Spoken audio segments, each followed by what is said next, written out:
The Buchan European Pottery Museum. Uninvited guests were swinging cameras around at pricey European art on display and taking pictures without permission. "Oh, it's Myson." At that moment, words of admiration came from Jang Sung-hoon, the most dangerous uninvited guest. As On Sun-mi could not bear the boredom of silence, she immediately asked, "Myson? What is that?" "It's the best of the European luxury potteries. Should I say Benz by car? Is it expensive?" "It's expensive, and I would have to pay $5,000 for that set right now." "That little tea set costs over $5,000. It's cheap, I suppose. One of the Meissen vases is over €8,000. At such a ridiculous price, On Sun-mi opened her mouth without saying anything for a moment. "That's ridiculously expensive." "Well, and so there's a thief. But I'm curious, can you tell where the product is from looking at that pottery?" Jang Sung-hoon laughed lightly at her question. "I can do it, so I could become a criminal at this age, but I'm not a criminal, because I haven't been caught yet." Jang Sung-hoon was young. He was not only a young man but also a young boy who had not yet received a diploma from a university. It is because he had a discerning eye and ability that did not fit his age, of course, that he was able to commit crimes such as forgery, stealing goods, and art smuggling. Was it possible for a blind person to forge artworks, a blind person to fake the authenticity of the goods in the stolen goods trade, or to smuggle? But is there really Napoleon's champagne glass in this place? Of course, I wouldn't have asked you to come here without confidence, and a guy I knew once gave me a quote to steal it. Jang Sung-hoon would not have remembered Napoleon's champagne glass if he was not a criminal. If you search the online, you can find a related article. Ah, the smartphones don't work now. Why would such a great thing be in this place? It's not that great, because people are not really interested in Napoleon's champagne glass. Jang Sung-hoon glanced at her after she went silent. He saw the expression of On Sun-mi, who had a serious look in her eyes. She must have felt something. This way. Jang Sung-hoon and Kim Tae-hoon moved along with her, and soon they saw it, a glass of champagne that gave off a delicate golden light in a glass case. Worth coming. The champagne glass, made of crystal and decorated with gold, seemed expensive in itself, but it did not look so special. But the letter N, a symbol of the person who was prominent in the history of mankind, made the value of the champagne glass special. Napoleon, there was a trace of a legendary existence that changed the flow of human history. It is a good thing we are here. It glowed on its own. Beyond simple traces, it was a relic that could not be valued. This is because of me, don't forget. At Jang Sung-hoon's words, Kim Tae-hoon turned on his smartphone instead of answering, activated the camera function, and immediately touched the liquid crystal. As soon as the sound of the photo faded, Kim Tae-hoon's gaze turned to the smartphone. On Sun-mi and Jang Sung-hoon stuck to his left and right, crowding in to look. The golden glass of Napoleon No. 3. Relic grade, grade 3. Relic value, special. Relic effect, one of the 6 golden glasses Napoleon used. When a crisis comes, it creates a champagne that makes you dream of a solution. A great tactician. The secret of Emperor Napoleon, who could read the right way in an unpredictable era of war. 6. Waruru. Mac clan soldiers were gathering in front of the burning fire, warming themselves. It was because the fear of the werewolf in their body had not gone away. And even if not, the cold weather did not allow them to leave the fire easily. Of course, there was only one person who would leave such a fire. Bang Hyun-wook was swinging like taking batting practice with a steel stick cut like a baseball bat in his hand, was free from the fear and cold, knowing how to handle his energy properly. In addition, the sound of his swing, which was channeling energy, was eerie. That's great. Bang Hyun-wook was surprised by his own power. If I had had this bat speed before the draft, I could have gotten a blank check from the Major League Scouts. Of course, Bang Hyun-wook imagined all this. If he had had this power in high school, what kind of interest and attention would he have received? But the end of the dream was more bitter than anything else, rather than sweet. After he stopped daydreaming, a long misty breath poured out of his mouth. The long sigh was a bitter sound that ended his happy thoughts. His worries and concerns were catching up with him. His parents' faces came to his mind first, then his friends' faces. He remembered the face of his classmate who he had been in love with all during high school, and the black smoke rose from a distance from a burning apartment. That's why Bang Hyun-wook practiced swinging in this cold weather. There were not many ways to spend time in a world where there was nothing to eat up time, like a TV or smartphone game. For him, a time of silence was a time of agony. So he moved and somehow tried to talk about another topic. "Ah, Lieutenant. Can I ask you a question?" Kim Soo-ji, who was on the other side of the fire from Bang Hyun-wook, was a prey to catch somehow. Now that she had stopped shaking, she nodded her head at Bang Hyun-wook's question. "You are an acquaintance with Big Brother, aren't you?" Kim Soo-ji nodded silently again. Bang Hyun-wook quickly said with a little finger swinging, "So you two are." Kim Soo-ji looked at Bang Hyun-wook's little finger, seemingly not understanding the meaning straight away. For her, Bang Hyun-wook was willing to give a kind explanation. "Are you and Big Brother lovers?" "What nonsense!" Kim Soo-ji was frightened, her face paled, and she refuted it quickly. "In the old days, I met him just once." "In the old days, in the army?" "I saw him at the army headquarters for a moment. That's all I've ever had to do with him." "He's a soldier, too, right?" "Good. I thought he was some kind of hitman." "Killer's better, but a soldier is better than a killer." "He is from the special forces, isn't he?" Kim Soo-ji was silent at his questions, which came without a break. "It's not something I can tell you." She did not have the right to answer Bang Hyun-wook's question.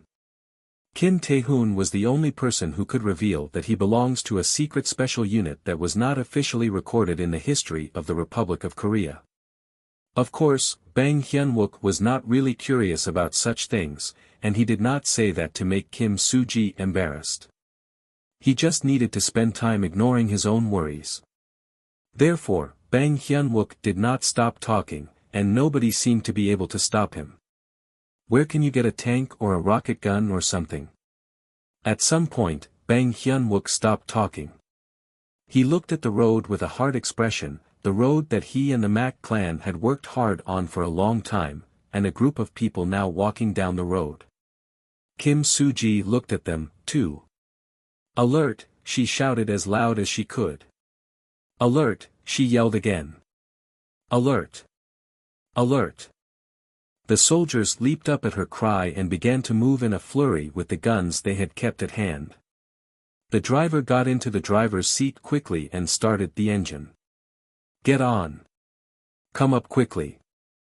The soldiers climbed into the dump truck and got ready, with only eyes and muzzles visible in the back. Kim Soo-ji also climbed up onto the back at once. Bang Hyun-wook was the only one who stayed on the ground and didn't get on the loading dock. After all, the captain of the assault squad could not just rush up there. "Who? Don't hesitate, Bang Hyun-wook. You should not hesitate just because they are human. If it's dangerous, you have to deal with it. You have to do it." They were not a monster who he did not need to feel remorse about, even if he smashed its head at once. "Who?" Therefore, Bang Hyun-wook, who was preparing for the battle, was pouring out a white breath like a steam locomotive. It was evidence of tension. As time went by, the distance between them became closer, and soon they confirmed each other's identities. "Civilians, I'm sure they are survivors. What the hell do we do?" The soldiers bit their lips, confirming that they were survivors, not monsters. "Soldiers, soldiers. Soldiers. They are soldiers." The moment they saw that the men in the dump truck were soldiers, the faces of the crowd approaching the dump truck seemed to bend enough to express joy. "We are saved. We are saved. Ung. We're saved. A rescue team is here. The screams that could not control the joy, the crying that could not bear the joy. They made all kinds of noises and did not stop walking toward the dump truck, as if they were possessed by something, like zombies in movies. The soldiers were embarrassed. What? Why are they coming? Why are they coming? Do we have to shoot them? Damn it, do we have to shoot or not? If they were monsters, they would aim and fire at everyone approaching before the shooting order was issued. But they were human beings, civilians who were not armed. Just by imagining that they were aiming guns at humans, their hearts were starting to pound. No access. It was the same for Kim Soo-ji. She would easily give a firing order to a monster, but it was not easy to take action in a cool manner, even if she had assumed this situation to the civilians. No access. We will fire if you approach any closer, she shouted again, warning them. But the people who were converging on the dump truck did not think to stop. We are saved. We are Help us. Seoul is now. There was no room for Kim Soo-ji's voice in the midst of the endless praise for saving them, desperation, and crying that burst out endlessly. Kim Soo-ji's expression hardened. What should I do? Her mind was hardened, too. They are defenseless civilians. There was only one thing that soldiers learned about civilians during military training: don't even sneeze against civilians. It was impossible for Kim Soo-ji and the soldiers to have any experience in dealing with this situation. Bang Hyun-wook, who was not a soldier, was also embarrassed. Oh, my God, Ju Ha-yeon. There was a girl with a familiar face among the crowd, a girl's face he could not forget. Why is she here? While everyone was so embarrassed that they could not do anything, the distance between civilians and the dump truck narrowed. It was not a good picture. A picture that was not good even if something big happened. Oh woo woo. The painting was painted with a new color called howling, a dark color. It was not a simple sound. It had a clear power and hostility. Huck. The people who approached the dump truck stopped when they heard the howling. The shots that followed the howling made the civilians' stopped legs shake. I warned you. The shots were a warning. From now on, those who approach will be killed instantly without warning. I say again, whoever approaches the dump truck without permission, I will fire without warning. Everybody, sit down or lie down. So everyone stopped acting and looked at the issuer of the warning, Kim Tae-hoon. They were survivors. I'm from Guro District. We're from Yangcheon District. Survivors from Seoul. Of course, Guro District and Yangcheon District were located far from the center of Seoul, but it was clear that they were closer to Seoul than Kim Tae-hoon's party. He was able to see the bigger picture more clearly now. Seoul is hell now, and the great monsters are going crazy. A huge winged dragon, you can't believe it, but when the dragon spat out the fire, the building collapsed, the trees burned all over, and the people just melted down. I heard that the fighters fired missiles at Mapo Bridge and Manhwa Bridge, and they destroyed them. The capital city of the Republic of Korea was not the most populous place in Korea, but the place with the most damage and the largest casualties in Korea. Everyone who heard the story was white, their faces like plaster. Kim Tae-hoon's face was also stiff. The fact that the fighters were moving means that more than one of the air bases played a role. Considering the distance and situation, they made a sortie from Songnam AFB. But they destroyed the bridge, to stop the monsters from going into Gyeonggi province? Or to prevent the monsters from entering Seoul? The analysis of new information and the establishment of hundreds of hypotheses based on the information did not give him any room to think about anything else. Kim Soo-ji came over to Kim Tae-hoon and said, "What are you going to do, Major?" As she asked the question, she thought that Kim Tae-hoon's answer would come after a longer period of thought. She also expected that the answer would be very reasonable. However, Kim Tae-hoon answered easily. "Before we move to our next destination, will be briefed and ready to spend the day here. Then the survivors. I have no plan to work with the survivors. In addition, Kim Tae-hoon's answer was completely opposite to Kim Soo-ji's rational decision. Major Kim Tae-hoon. I say again, we don't move with the survivors. So are you going to leave them like this? I didn't pick them up, but if I had, I would have left them. Major. They are civilian survivors. Whether you are a soldier or not, if you have any compassion, you should help survivors. Isn't that a reasonable idea for anyone? Kim Tae-hoon did not respond to Kim Soo-ji's opposition. Instead, he approached the survivors sitting on the floor and warming themselves by the fire. 22. The survivors did not have anything in common, such as age, gender, or occupation. Their only commonality was that they had no life in their eyes. Kim Tae-hoon told them, "We can't afford to escort you to a safe place right now, as we don't know where it is safe in this situation either. You will have to move on your own." The words were blunt, but they came out gently. But there was not one person who felt favorable to the gentle words. In the case of On Sunmi and Bang Hyun-wook, they froze upon hearing them. They knew Kim Tae-hoon well. At the large mart, Kim Tae-hoon spoke in front of the survivors in such a way, and then he abandoned them. For his own purposes, he did not do anything to interfere and was not swept away by compassion for what he could not do. So they knew that Kim Tae-hoon's words were not merely threats or warnings, but genuine. One of them, Bang Hyun-wook, came out immediately. "Big brother.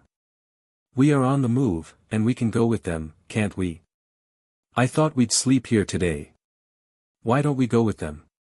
Kim Tae-hoon, who watched him talking, was able to roughly gauge his heart. There was nothing to think about. He saw Bang Hyun-wook talking to a young woman of his age among the survivors. So Kim Tae-hoon spat out his prepared words. "I don't want to stop you if you're going to be a hero, but you're the only one going to be." "What? What do you mean?" "If monsters appear in a situation where survivors follow us, I will pull the trigger, regardless of the survivors. At least, it will not be heroic." Wait a minute. And to be honest, it's dangerous for a survivor to be an obstacle in that way, and I'm not going to take any more risks here without any merit. Bang Hyun-wook stopped talking. It was meaningless to talk about who was right and wrong. Kim Tae-hoon was right in the matter of surviving. "If you want to leave Mac Clan to be a hero, I can let you go, but don't think you'll come back free the moment you leave." Working with survivors was a burden in many ways. There were many things that needed to be done as the number of mouths increased. Movement slows down, and more food is consumed. But the biggest problem is that there were more to protect. It was hard to keep yourself alive right now in this world, and there was no room for someone else in this world. If there was, it was just a delusion or a bluff. The conversation between the two was clearly heard by the survivors. None of the survivors could understand the meaning of the conversation. "He is abandoning us. What is he talking about? A soldier should protect us." The eyes of the survivors, the dark dead eyes, began to shake. One of them jumped up. You're going to abandon us now? You're going to?" "Yes." Kim Tae-hoon answered immediately. "No way. What the F*** is that?" Survivors were scared, and everyone got up from their seats sequentially and started to look at Kim Tae-hoon. Their eyes were full of fear, and their faces were full of anger. They could not understand. How could they understand that the lifeline they had barely caught onto was clawing their palms and getting out? "You're soldiers, aren't you? You must protect us. **T, if you have received our tax money, you should protect us. You son of a b***tch, are you a human being like that? Are you going to live alone?" The angry survivors began to get angry. Kim Tae-hoon briefly told them, "Shut up." The short command was filled with a murderous spirit. The murderous spirit was not visible, but there was enough power to crush them. He was not a normal human being. Kim Tae-hoon had already eaten the power of several monsters, and the power that he ate became his own bones and flesh. Kim Tae-hoon was an awakener with a rank telekinesis and could physically exercise his thoughts. His murderous spirit was like a cold wind in the cold winter. There was no shortage of cutting flesh and making wounds. The anger that the survivors spat out before the murderous spirit cooled down instantly. I'm telling you clearly, we're not soldiers. Mac Clan, a group organized for monster hunting. Our purpose is to hunt monsters, not to save survivors. Kim Tae-hoon continued to speak in an atmosphere so cold that nobody could even swallow. In addition, we hunt monsters to survive. To interfere with us is a threat to our survival, and there is no reason for us to risk our lives to save you. There was no cross-questioning. I ask you the opposite, how many men did you save, how many men did you help, and how many monsters did you hunt when you came here? There was no breathing heard. You've survived and come all the way here because you've turned away a lot of survivors, but do you think we're the only ones who cannot turn away from survivors? There was only one-sided violence in this existence. I warn you, if you interfere with our activities, I'll do something about it in some way, and you can then call the police or hire a lawyer. After he stopped speaking, the sound of breathing and swallowing finally came. At the same time, everyone knew. It's real. He's a man who could shoot and kill us if we got in his way. Kim Tae-hoon was not just talking a bluff or nonsense, but really thinking about it. Therefore, none of the survivors showed any further signs of blaming Kim Tae-hoon. Kim Tae-hoon no longer paid attention to them. He ordered his men to look at him. Today, we will spend a day here at Bucheon Stadium. Obtain gas from nearby cars, charge smartphone batteries with car batteries, and get food from nearby marts and vending machines. That was all. Kim Tae-hoon did not warn the survivors that he would consider them hostile if they entered the area of Mac Clan. Even if he did not, the survivors already knew it very well. So the day ended, and night came again. 2. Kim Tae-hoon taught many things to his subordinates after he founded the Mac Clan. He taught survival knowledge, such as how to charge a smartphone battery using a car battery, and how to dismantle monsters. The education was done every day. The saber-toothed wolf has the thinnest skin between these ribs. The heart is caught when the hand is this deep, to the midpoint of the wrist and elbow after stabbing the hole with a knife. Even today, Kim Tae-hoon taught the soldiers how to take the monster stones out of the body of a saber-toothed wolf by demonstrating to them. Of course, this education was not to make an excellent soldier, but a competent hunter. Big brother, I need to talk to you, Bang Hyun-wook talked to Kim Tae-hoon after the body of a saber-toothed wolf was all broken down to bones and flesh. Kim Tae-hoon wiped his bloody hands with a towel and received a proposal from Bang Hyun-wook. What do you want to say? Can you accept even one of the survivors? No. Just one person, please. I'll keep her safe. I won't interrupt you. I'll give her my food. Bang Hyun-wook was serious and nervous. On the other hand, Kim Tae-hoon was as calm as he always was. Why should I give you that special favor? Well, because of the calm, Bang Hyun-wook lost his pace. In the end, he spat out what he was holding back, withholding nothing. I've helped you, and I've got the highest energy rank in our clan, and you will be in trouble without me. A strong statement. Honestly, you have eaten a lot of monster stones from the monsters which I have killed so far. Strong to the extent he surprised himself. I mean, not that you were wrong, that's not that I was dissatisfied, but that I've worked so hard for you. In the end, he failed to keep up his words. Kim Tae-hoon asked Bang Hyun-wook, I'll ask you one question, what's your relationship with her? I went to the same middle school. Friend? No, it's not. I had a secret crush on her. Even though he got the words out, Bang Hyun-wook was ashamed and blurred his words. It was foolish and ridiculous to see himself speaking so high up against Kim Tae-hoon, not just for the sake of a friend or lover, but for someone who he was in unrequited love with. However, Kim Tae-hoon did not look at Bang Hyun-wook as funny. "I understand, but I can't comply with your request. I'm sorry. It was not worth discussing who is right, humanly and morally." Kim Tae-hoon was right only in one thing, that his method was much more likely to survive. Bang Hyun-wook's face also crumpled because he knew it. Kim Tae-hoon could not be persuaded at all. The young Bang Hyun-wook couldn't readily accept the fact that he should give up something. It was Jang Sung-hoon who finished the conversation between the two. "Boss." Jang Sung-hoon, who appeared with a serious face, was carrying a bag. Kim Tae-hoon's eyes changed when he checked the bag. He knew what was in that bag. Jang Sung-hoon pulled out what Kim Tae-hoon knew was in the bag. "Look at this." The golden glass of Napoleon, which glowed with a gentle golden light, appeared. The cup was filled with red liquid. And, Jang Sung-hoon turned the golden cup upside down. Of course, under common sense, if the laws of the world did not collapse, the liquid in the golden cup would fall to the floor. But the red liquid inside only splashed a bit, and not a single drop fell out. Like magic. What is this?" Bang Hyun-wook, who saw the golden cup itself for the first time, was shocked.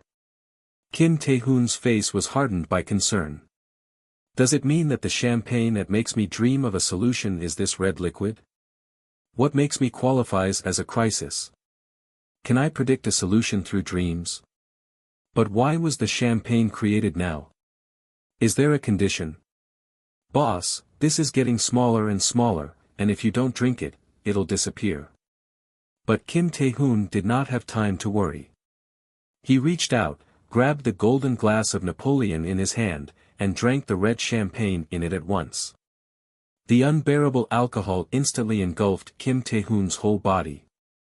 The last thing Kim Tae-hoon heard was, "Boss. Big brother," and the two voices coming towards him. Kim had several habits.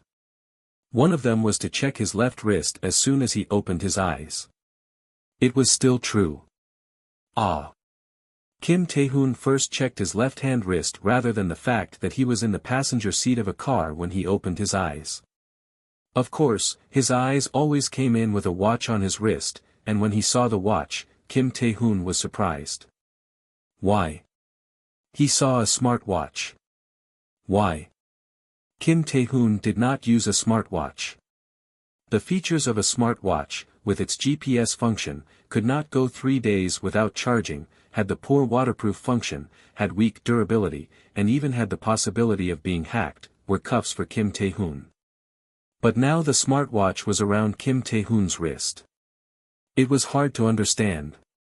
But what was really hard to understand was that Kim Tae-hoon's body did not listen to him.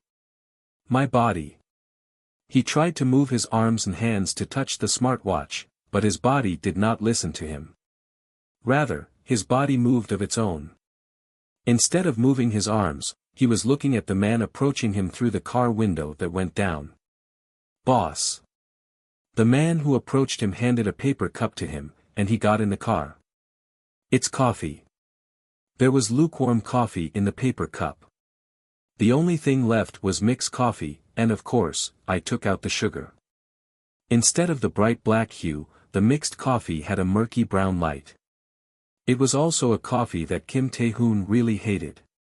Coffee was his only hobby, so mixed coffee was an insult to his hobby. However, the mixed coffee did not come into Kim Tae-hoon's eyes. The face of the man who handed him the coffee did. He was a man with a wounded face. The 3 slits across his face, in particular, were obviously done by the claws of a terrible monster. It was fortunate that his face was not torn right off. On the contrary, Kim Tae-hoon was still able to recognize the owner of the face. Jang Sung-hoon. Jang Sung-hoon was the man in front of him. Jang Sung-hoon, who was older than Kim Tae-hoon, knew. Jang Sung-hoon. Of course, Kim Tae-hoon tried to call his name, but he was not allowed to either. Ah. At this moment, Kim Tae-hoon had to look at everything he did as an observer. You've made your wish known to have a cup of coffee before you die. Isn't mixed coffee, coffee too? Jang Sung-hoon spit out and smiled lightly. At that moment, a huge wind, an intense force that shook the world, passed through Kim Tae-hoon's car and Jang Sung-hoon.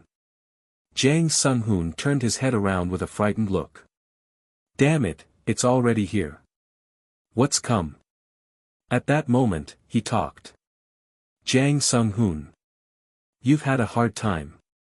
Boss. You go alone to Gyeongju. Boss. I want you to meet with Commander-in-Chief Lim Hyun-jun there and deliver my message. The door of the car he was riding in opened up. In the meantime, Kim Tae-hoon, looking at himself as an observer, organized what he saw and heard carefully. Gyeongju. Alone. Commander-in-Chief Lim Hyun-jun. When the door opened, Jang Sung-hoon took a step back, and Kim Tae-hoon got out of the car. At the same time, the trunk was opened by itself. Various weapons came out of the open trunk like birds, and they began to hover around Kim Tae-hoon. Spear, knife, arrow, headstone. Kim Tae-hoon looked at each of the weapons and finally said to Jang Sung-hoon, if I fail this hunt, abandon Korea. *T, this is ridiculous. Boss, you don't have to die. You have no reason to die. You always told me. You fought to survive. Because of those damn bastards. Oh. At that moment, he heard an eerie cry that could not be compared to any animal in the world. Cuck. The cry took the focus from Jang Sung-hoon's eyes at once. He fell down like a broken doll. Kim Tae-hoon brought him up and sat him in the driver's seat after supporting him. When the car door was closed, the car started to run on its own. At the same time, a huge shadow fell over Kim Tae-hoon's head. A wind strong enough to pull out the roots of a giant tree whipped around Kim Tae-hoon. Turning into the gale, he looked up at the owner of the shadow with his eyes widening. Kim Tae-hoon, who was watching himself, also looked at the monster. It was the dragon who had passed by that night. A huge dragon, with glowing blue eyes filled with anger. 4. Clatter. On Sunmi confirmed Kim Tae-hoon's pupil condition, and she got up from her seat by turning off the small flash she held in her hand. Behind her were Bang Hyun-wook, Jang Sung-hoon, and Kim Soo-ji, waiting anxiously for On Sunmi to talk. On Sunmi said with a firm expression, he is sleeping. The three of them cocked their heads, rather than be surprised by the answer that came out. Yes. As I said, Kim Tae-hoon is sleeping, and he is sleeping very deeply. So he is, sleeping now. Bang Hyun-wook made a ridiculous expression even though he said the words himself. It was not a situation to spit out cute, sweet words. I'm glad, though, I thought he was going to die. However, at the word, sleep, Bang Hyun-wook briefly sighed relief. It was not a strange reaction. Sleep was not a negative word for the public. On the other hand, On Sunmi's expression remained firm. It's not lucky to fall asleep suddenly, and we don't know when this sleep will end, she said to the other two after clicking her tongue briefly at Bang Hyun-wook's words. It looks like he's asleep, but I can't make any judgments more than this, because I can't take MRIs or CTs. He is not sleeping because of fatigue, but he ate something strange, so we don't know how long this sleep will last. It was a very serious situation to a doctor, someone eating an unidentified liquid and falling into a sudden sleep. Excuse me. Jang Sung-hoon changed the subject. I am suddenly curious, but when there is no boss, who's in charge? Is it Lieutenant Kim Soo-ji? Well, as soon as Kim Soo-ji tried to answer the question, she looked at Bang Hyun-wook. The general soldiers would follow Kim Soo-ji's words, but Bang Hyun-wook's case was a little different. Bang Hyun-wook was not a soldier, and he had no military experience. In addition, the absence of Kim Tae-hoon was a situation where all preconditions were different. Except for Kim Tae-hoon, Bang Hyun-wook was the only one who could fight properly against monsters that could use fear. So should Kim Soo-ji give such an order to Bang Hyun-wook, or should Bang Hyun-wook move independently? Of course, they had never agreed on this part. That's why Jang Sung-hoon brought up his words. If they had not agreed, it was time to make the agreement. If there is no big brother, then, Bang Hyun-wook also fully understood the situation. Without Kim Tae-hoon, Bang Hyun-wook was now the most important player. In a sense, he was in the same position as Kim Tae-hoon. Am I replacing Big Brother? At that moment, Bang Hyun-wook turned his head slightly. At the end of his gaze, he saw a flame rising far away. It was the flame of the survivors who were outside of the Mak clan area. They were afraid of Kim Tae-hoon's warning, but it was impossible for them to completely abandon the lingering attachment. Even if Kim Tae-hoon was scary, it could not be denied that the Mak clan was the only lamp of hope in the present situation. How could they abandon their hope? When they turned their back on the lamp, only the darkness and despair would be left. I'm his substitute. In the mind of Bang Hyun-wook, even as he looked at the survivor group, the conversation that he shared with Kim Tae-hoon came up once again. In the conversation, he added the assumption that if he replaced Kim Tae-hoon. Wait a minute. On Sun-mi caught the wrist of Bang Hyun-wook, who had started to worry about the survivors. I'll talk to him. Pulling his wrist, On Sun-mi led Bang Hyun-wook away. On Sun-mi stopped at a place where the other two would not hear their conversation. What are you going to tell me, sister? On Sun-mi said to Bang Hyun-wook, with a stiff face full of freckles, recover your senses. What? I'm telling you because the situation is important. Bang Hyun-wook, wake up. Are you going to take the survivors? Of course. I'm the opposite. At the word of the opposite, Bang Hyun-wook closed his mouth. On the other hand, On Sun-mi did not stop talking. I don't think you have understood the situation yet, but who do you think was most relieved when the boss told the survivors not to come? Things had changed. If Kim Tae-hoon did not wake up like this, the life and death of Mak clan will be in the hands of Bang Hyun-wook. Bang Hyun-wook was so strong. He consumed the most monster stones next to Kim Tae-hoon, and his energy rank, which could be said to be the most efficient in battle with monsters, was higher than Kim Tae-hoon. The only problem was that the soldiers, our soldiers were the most relieved. Bang Hyun-wook could only fight well, but he did not know how to control the people around him. Will you accept the survivors? Then who will be in the most danger? Who will be harder to protect? To be frank, you and the boss aren't going to get tough, because fighting is the same. It was the evidence that Bang Hyun-wook had lingering doubts about the survivors just now. After all, the soldiers will be in charge of the minutiae. The risk is the same. The boss and you, who always deal with strong monsters, are in great danger. But the risk won't be greater for the survivors, because you won't mind the survivors when you have to kill something like a black orc. Kim Tae-hoon had relentlessly rejected the survivors. Even using the threat of his murderous spirit, he did not give any sympathy to the survivors. But ordinary people are different. The soldiers will fight to protect survivors from a number of monsters. What if soldiers die? Will you regret it then? Or are you sure you won't even regret it? What Kim Tae-hoon did was not just for himself, but to increase the possibility of the entire Mak clan's survival, as well as himself. Therefore, the distinction between good and evil was not important in Kim Tae-hoon's actions. The important thing was that Kim Tae-hoon's actions were the best for Mak clan, and if he was a member of the Mak clan, he should follow the best course of action.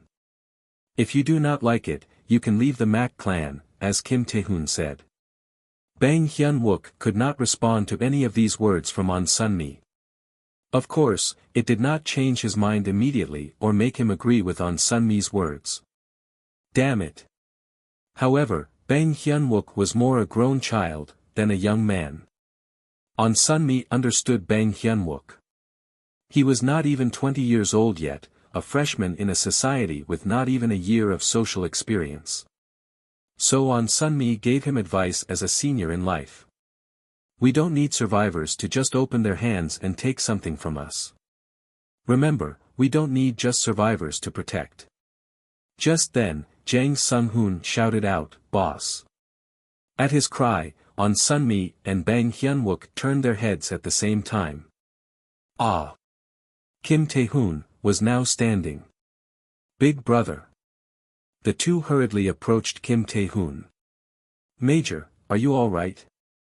"Boss, are you okay?" Kim Soo-ji and Jang Sung-hoon, who were nearby, asked his condition first.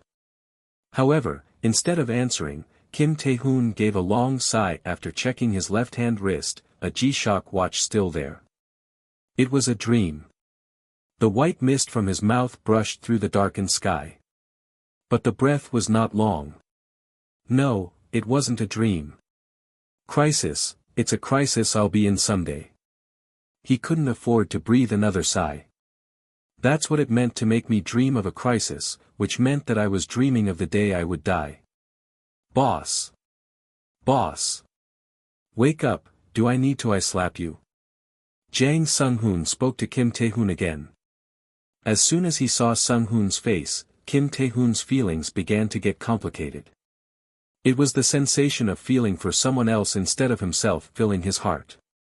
But when he thought of the dragon, they disappeared like a mirage. All emotions disappeared, and only feeling of fear and despair began to take their place. At this moment, Kim Tae-hoon was more desperate than ever. "I'll ask you one thing, I'd like anyone to get me a cup of coffee, whatever it is." A cup of coffee. Kim Tae-hoon drank his coffee and kept his mouth shut. The coffee was quite hot, so he wanted to spit it out or swallow it. But he put up with the heat until it melted his frozen mind. The smell of coffee released Kim Tae-hoon's frozen mind. Only then did Kim Tae-hoon start thinking. It is a type of foresight. What I dreamt of is a foresight of my death. He knew one thing clear at this moment. What he saw was not a mistake or fantasy, but a crisis that would come to a man named Kim Tae-hoon someday. After his mind cleared, Kim Tae-hoon began to analyze the things he saw in his dream. I looked at Jang Sung-hoon's face, and it is not in the very distant future. The most important thing was time. The only clue to gauge the timing was Jang Sung-hoon's age, which he could guess through his face. The Jang Sung-hoon in his dreams seemed to be in his mid-20s. Jang Sung-hoon was now in his early 20s, so this was not too far away. But it was not in the immediate future. 3 to 5 years. It would be as early as 3 years, or as late as 5 years. The next important clue was the name, Lim Hyun-jun. Commander-in-Chief Lim Hyun-jun. That means Colonel Lim Hyun-jun now. Colonel Lim Hyun-jun. Kim Tae-hoon knew that he was a tactician and an ambitious person. He was also a man on the elite course in the defense ministry. Not only did he produce good results as an officer, but he also had good political sense, and he was an influential person in the next generation of the military. He was an influential person of the next generation, but it was impossible for him to become the commander-in-chief, the peak of the army, a general, even if he was given 10 years to advance. He's the commander-in-chief. Of course, the world was already beyond the ordinary. Moreover, he had learned what the consequences would be. What he needed to do now is to guess the processes that ended up with the results he had seen.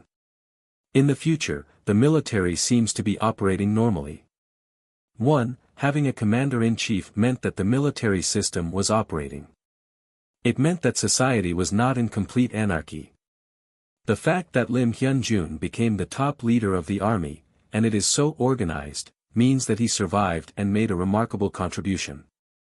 2. The fact that the commander-in-chief of such an army was Colonel Lim Hyun-jun meant that he had played a decisive role in reforming the military. It would not have been something simple. It would have been at the level of saving the country, in fact, a level of achievement that had created a new military. Right now he is in the 8th Division. Colonel Lim Hyun-jun's current affiliation was the 8th Mechanized Infantry Division. It was called the Roly-Poly unit, and it had powerful weapons, excellent means of transportation, and tanks, unlike the general infantry divisions. He considered the emergence of monsters as an opportunity, not a crisis. Colonel Lim had the ability to set up such remarkable achievements by commanding the firepower and troops under his influence. I think the 8th Division is the best place to be in the present situation. The 8th Division was located in Pocheon, Gyeonggi Province. The front line was close, but they were not facing the North Korean army directly. That was why it was advantageous. Even if the front line encountered monsters, they could not lead their troops to the rear immediately, because they did not know what the North Korean army would do. At the same time, it is not easy to get resupplied. Compared to them, the 8th Division could go up to the front line, or it can head down to the rear. I have to go to Pocheon, too. In other words, Pocheon, where the 8th Division was located, was not safe at present, but it was highly likely that the military was playing a role there, at the very minimum. He should go to Pocheon and contact Colonel Lim Hyun-jun. Since he had learned the man would become such an important figure, he could not treat him as a chicken or a cow. His thinking on Colonel Lim Hyun-jun got to that point. But there was more important information. Weapons. In his dream, that Kim Tae-hoon had prepared various kinds of weapons ahead of the battle with the dragon. They couldn't possibly be normal weapons. They would be items made from monsters and high-grade relics. Of course, he had to reconstruct the appearance of those weapons, because their appearance would play a crucial role in guessing their identity. I also handled the weapons freely with my telekinesis. The sense of handling the weapon with the telekinesis was important. Right now, his skill at using his telekinesis was not so good. That's why he didn't do much with his A-rank telekinesis right now. Telekinesis was a force. Some are very easy, some are very difficult. It wasn't that everything was done just by imagining it. Even if you think of a picture in your mind, you need natural talent and skill to draw a picture from your mind on paper. The Kim Tae-hoon in his dream was very skilled at his telekinesis. He made various kinds of weapons hover around him like they were alive. If I had looked closely at my stats, I would have been clearer on what to do. Anyway, he had to achieve the skill of using weapons with telekinesis he had seen in his dreams. That was the minimum condition for survival until then. Nevertheless, that Kim Tae-hoon failed to survive. There are King bastards. The Jang Sung-hoon in his dream said that there was no reason for Kim Tae-hoon to die. Nevertheless, because of the bastards, he faced death. There is a group, and they will try to get rid of me. He did not know its name, identity, or number, but it meant that he was up against an organization that wanted his death in the future. The reason they are trying to get rid of me is that I'm interfering with their interests. They wanted him dead because his actions interfered with their interests. What those interests were was simple. What Kim Tae-hoon wanted in the future is to survive, he would remain a hunter for survival. But someone did not want that. It meant that they either wanted the monsters to remain, or they did not want him to kill them. Kim Tae-hoon did not have much doubt about this part. Even if the world was about to end, there would be someone who would look for their own benefits in it. Those who were capable of such things would come out. No, rather, those who wanted to build a new order in a world where the order has collapsed due to the emergence of monsters would be overflowing in number. In addition, the new order they wanted to build would be entirely favorable to them. It would be rather strange not to have such people, so I will have to keep that in mind. More importantly, that Kim Tae-hoon was predicted to die, and he was surprised. He was willing to face death to save Jang Sung-hoon, and only Jang Sung-hoon remained with him. It was a fact that Kim Tae-hoon, who had no purpose other than to survive, died for others. When Kim Tae-hoon reached that point in his thinking, he finally swallowed his coffee. The sound changed the gaze of the crowd looking at Kim Tae-hoon. They waited for him to speak. As they expected, he did indeed speak. I don't know who got it, but that was the worst coffee ever. 2. Kim Tae-hoon told them what he had dreamed about, everything he remembered. He told them his opinion that Pocheon was now expected to be a safe area, and that he should find some way to contact it. He told them without hesitation that he would be killed by a dragon a few years from now. When the story was over, everyone's expression was harder than when Kim Tae-hoon fell asleep. With a firm expression, Bang Hyun-wook carefully asked the question, "So, am I also dead in the future?" It was a ridiculous question, but a serious one. How could it not be serious asking someone who had gained knowledge of the future about his destiny, since he had no promise he would see the morning? "I can't say you died, because you didn't show up in my dream. Maybe you were working somewhere else, maybe you broke up with me for a reason, or you could have betrayed me."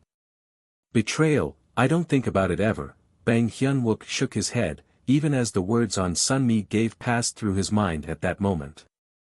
What would Kim Tae-hoon think of his thoughts, while he dreamed of his crisis? Would he consider it a childish idea, would he accept it as a young man's heroism, or would he think that it was the spirit of insubordination of a rebel who repeatedly disobeys?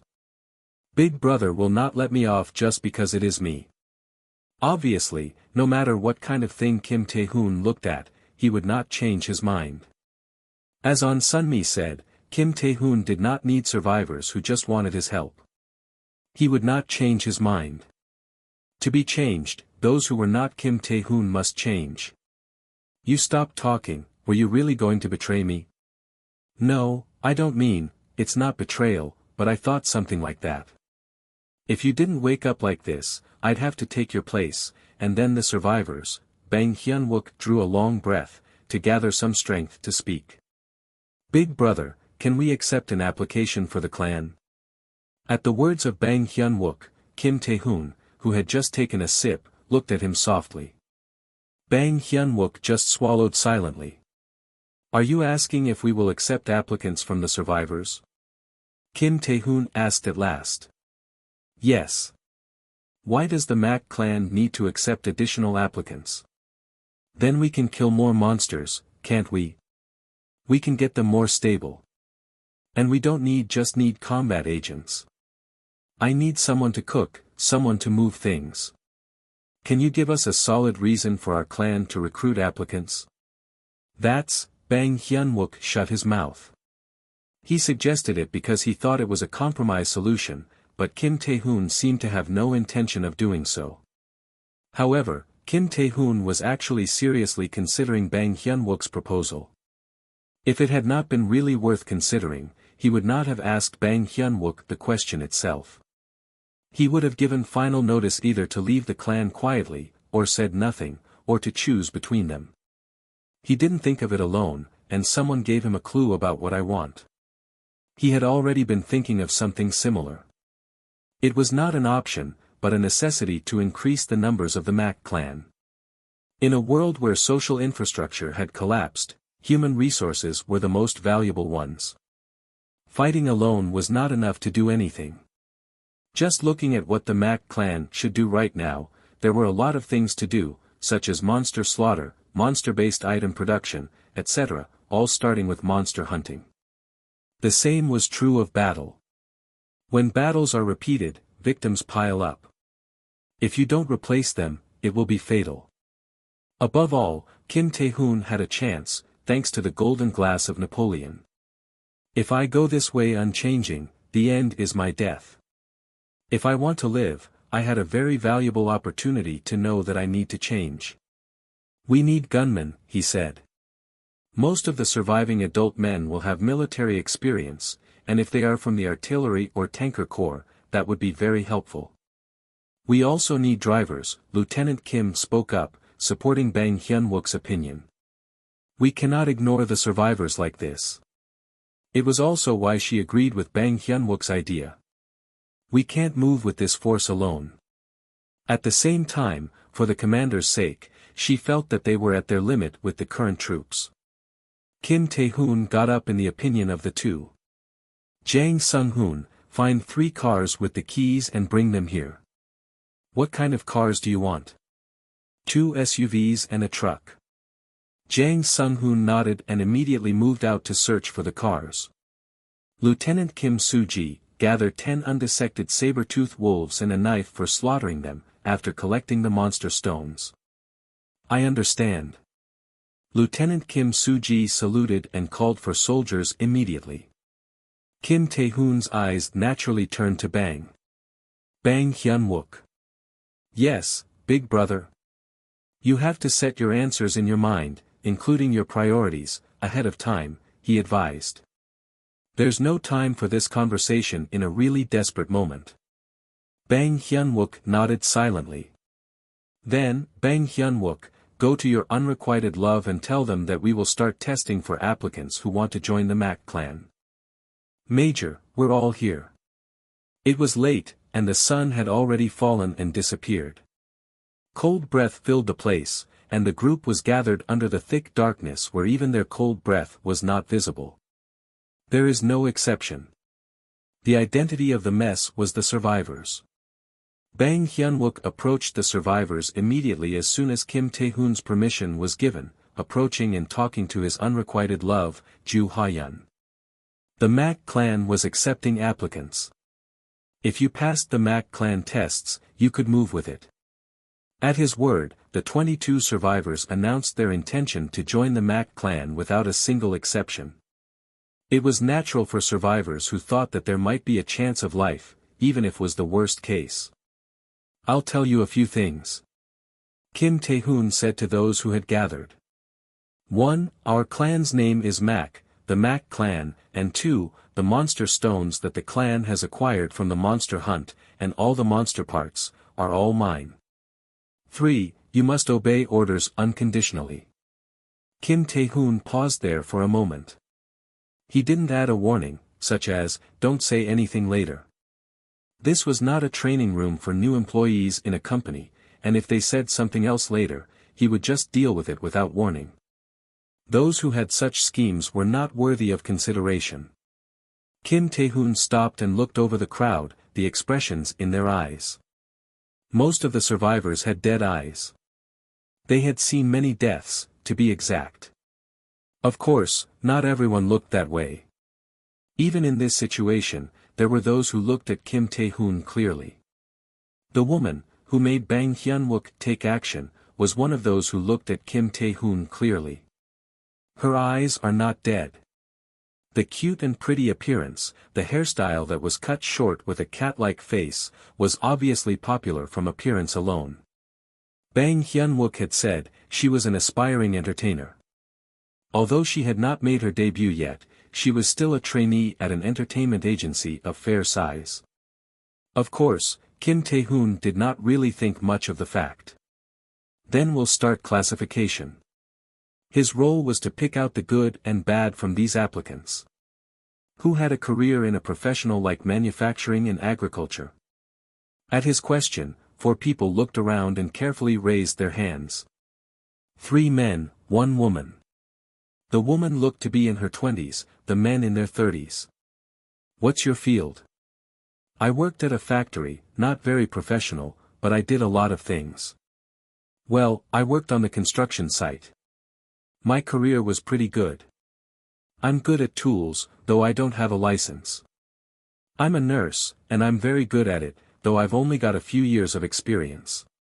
Please. There was no power in the voices of those who answered sequentially. They lacked confidence. They were suspicious that they could be saved by saying these things. One of the 4 was different. I'm a lawyer. He introduced his job with a pretty confident expression as if he were waiting for the question. For reference, I'm with the Haesung law firm. He also had confidence that he had not showed before, adding his own affiliation. It was pretty good. The Haesung law firm was not the best in Korea, but it was in the top 10 of Korean law firms.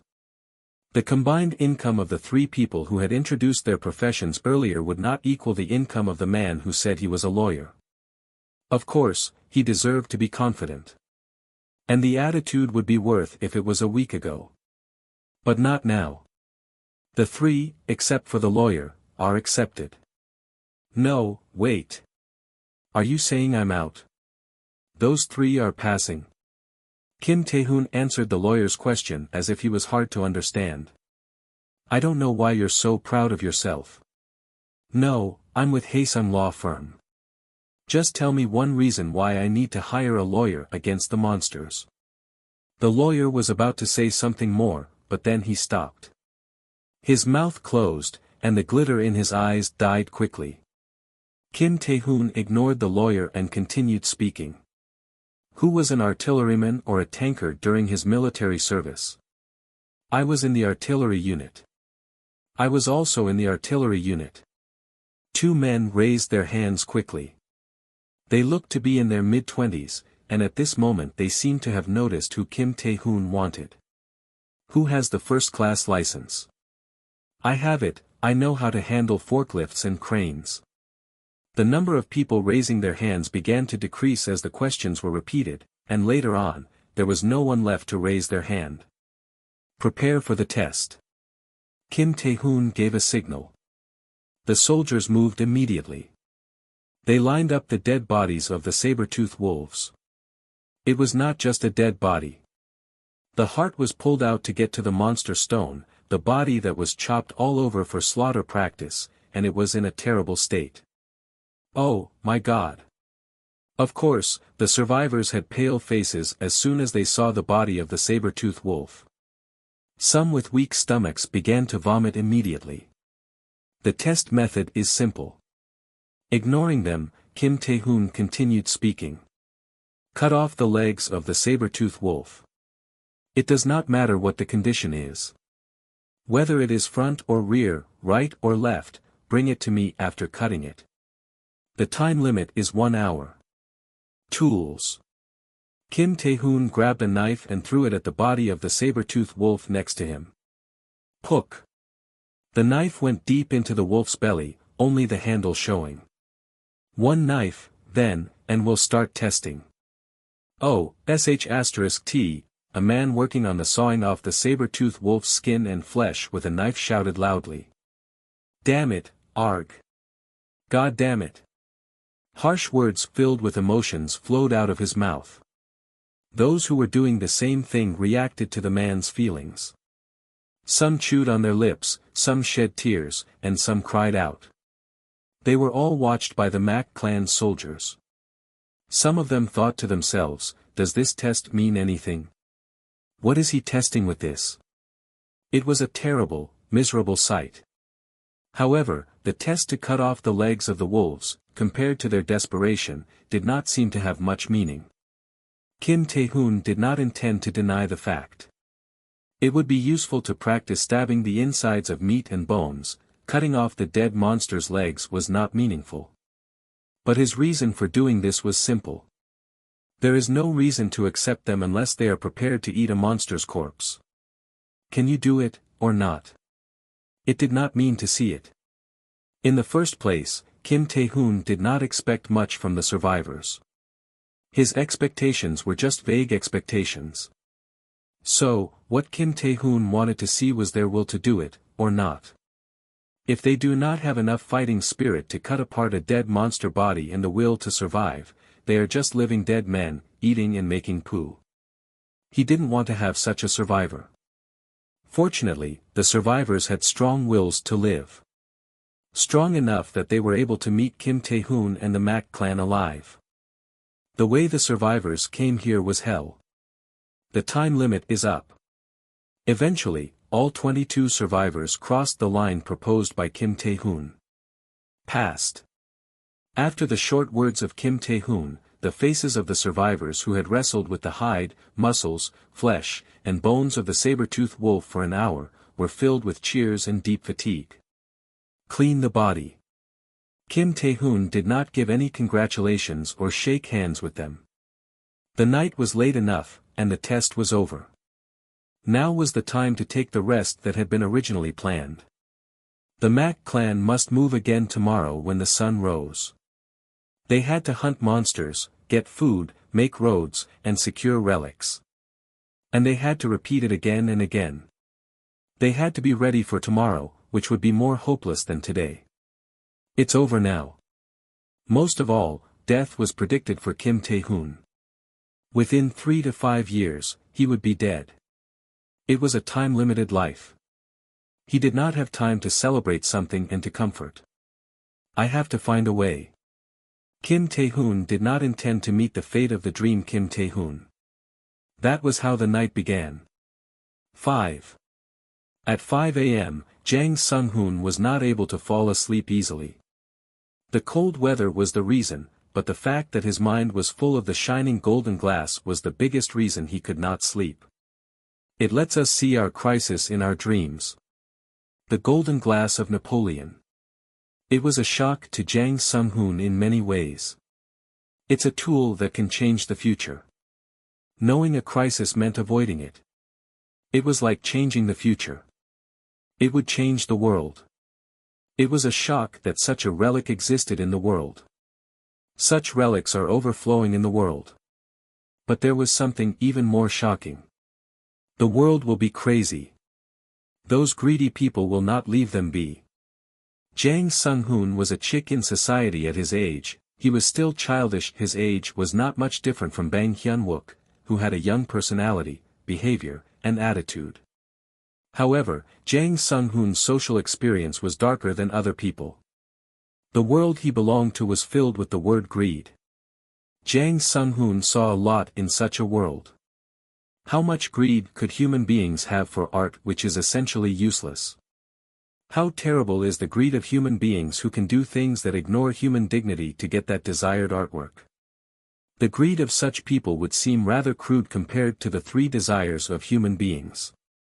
In addition, the art that had an artistic value was now much more than that. I feel like they have a missile launch button in their hands. What was even eerier was that most of the art was already in the hands of greedy people. Even if I look at the situation right now, it is so. World-class artworks, historical relics, were not in the hands of ordinary people, but in the hands of those who knew the ability and methods of filling their greed. Would they make efforts for the good of the world with those relics, the indispensable weapons which had amazing value now, when dealing with monsters? Jang Sung-hoon, at least, did not want to leave his fate to such people.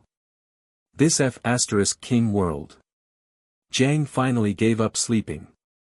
If he slept, he'd have to get up sooner or later. Instead, he'd better get up early and organize his thoughts. Jang Sung-hoon opened the car door and climbed out. The cold dawn wind hit his body. Naturally, Jang Sung-hoon's gaze was on the blazing fire, and he headed for the man who was in front of the fire. Boss? Kim Tae-hoon was in front of the fire. He was flying an arrow around himself, a featherless arrow which had only an arrowhead and shaft, while sipping coffee from a mug in his right hand. Jang Sung-hoon walked toward Kim Tae-hoon. Boss. The conversation between the two of them began again. You got up early. While Jang Sung-hoon talked to Kim Tae-hoon, the arrow that hovered around his boss like a satellite stopped in front of his eyes. I couldn't sleep. Because of your dream. The arrow fell to the ground. His concentration was shaken. Oh, I'm sorry. I said useless words. Jang Sung-hoon apologized, understanding Kim Tae-hoon's feelings. Boss is also human, I suppose. He had learned of his death in his dream. He was actually sentenced to life on a deadline. He couldn't be calm. Kim Tae-hoon sipped coffee from his mug instead of answering Jang Sung-hoon's apology, and he looked at the fallen arrow. The arrow slowly began to rise again. It circled around Kim Tae-hoon like a satellite. The movement of the arrow was not smooth, and its orbit was slightly distorted every time it escaped his view. Don't worry too much, you know the future, and all you have to do is to avoid it, Jang Sung-hoon said to him. Kim Tae-hoon swallowed his coffee, and he grabbed the arrow that was circling around him. The problem is that I don't know what to avoid. Well. Kim Tae-hoon's voice was serious. Facing it, Jang Sung-hoon swallowed the joke he was going to use to change the atmosphere. He sat down near Kim Tae-hoon with a serious expression. Jang Sung-hoon watched the twisted branches burning, and he spoke carefully. Was there really only me? Was there no Hyun-wook or Lieutenant Soo-ji or Sister Sun-mi by your side? I don't want to hide such things. Do you think I'm lying? No, I just didn't think I was going to be so loyal to the boss like that. Kim Tae-hoon also nodded. Jang Sung-hoon was not a man who could give loyalty to someone. He was quick to figure things out and faithful to his own interests. It was why he was attached to Kim Tae-hoon. It was not appropriate for him to stick to Kim Tae-hoon, trapped in a corner, when he was forced to die at the will of other people. Well, this is for sure. Of course, it was a future story, and there must have been a process. The future we both suffered so much hardship that we had to be so sticky. I am sure something extraordinary happened. If I were to become such a person, it wouldn't happen with a minor accident.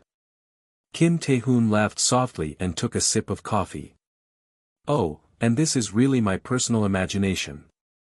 When Kim Tae-hoon was enjoying coffee, he didn't speak. In my own terms, the future boss is a hunting dog. No, I don't mean you are a real dog, but your character is wild, like a dog, Jang Sung-hoon said as if he had been waiting. Why would they let you die, even if it was so? Sometimes they could kill a hunting dog. They can kill after the hunting is over. But you said that you fought the dragon at the end, right? It means there's still a monster left. Kim Tae-hoon's eyes turned to Jang Sung-hoon. If I tell you my story, there are a lot of real geniuses in this field. There are a lot of people who make counterfeit goods better than the original. But do you know why they're active in the shadows? They're either weird, or they're in trouble. No matter how smart they are, if they have no side, and if you have enemies, they will eventually be abandoned. Kim Tae-hoon swallowed and said quietly, to sum up your words, the most fundamental reason I died was that my personality was a frivolous one, wasn't it? Well, if the personality of the boss had been good at this, at least the death scene would have changed. With a bashful smile, Jang Sung-hoon rubbed both his hands in front of the fire. Kim Tae-hoon was able to make one thing clear at this moment. Now I know why he was around me until the last time. Why Jang Sung-hoon stayed with him, why he allowed him to be with him, and eventually he died to save him. It was worth it for Jang Sung-hoon. He had an extraordinary view, an ability to express his opinion properly, and a different perspective. He was smart and competent. Kim Tae-hoon was able to see one fact clearly. If I move according to my character, I will die in the end. With his personality, it was easy to make enemies, but it was not easy to make allies. This personality, of course, had been good so far. Kim Tae-hoon had been working in a place called the army, where he did not need to make allies or a faction. But not now. He had already stepped out of the military. I almost didn't know that. What was even more frightening, was that he was not aware of it. So Kim Tae-hoon asked a question here. Jang Sung-hoon, what would you do if you were me? If I had the combat power and charisma like boss, I would be a king in Bucheon right now, Jang Sung-hoon grinned and replied. Of course it's a joke, I didn't mean it. He laughed playfully.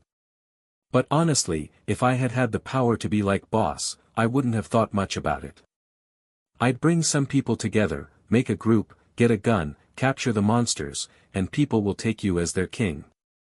There's no reason to refuse it. Most of them will be happy to do so. But it wasn't just a playful laugh. I'm sure there are people like boss elsewhere, even if not like you. You said the level of the awakeners is different when they are awakened, right? Add if a relic is added. Human beings were the incarnation of greed. If they have power and supernatural ability, and if there is a stage to exert their power, not everyone would do what they normally do. I'm sure those who have obtained the power must have created a group, and they are controlling and operating a territory. Some wisely, some as a tyrant. Moreover, the situation was that the communication and traffic were paralyzed, and the Republic of Korea had already been divided. They risked their lives going to Sejong City from Seoul. At his words, Kim Tae-hoon recalled Colonel Lim Hyun-jun. Kim Tae-hoon's purpose now was to move to Pocheon, where Colonel Lim Hyun-jun was, to make contact with him. But could Colonel Lim Hyun-jun be just a soldier now? Colonel Lim Hyun-jun is an ambitious man. He was ambitious. He would not be a faithful soldier in this situation, and he would have been very ambitious if he had gained the position of commander-in-chief in a short time. If I met him now, he would use me as a hunting dog. Kim Tae-hoon put the mug on the ground. Do you like coffee? Is there anyone in Korea who hates coffee? Kim Tae-hoon started to make more coffee.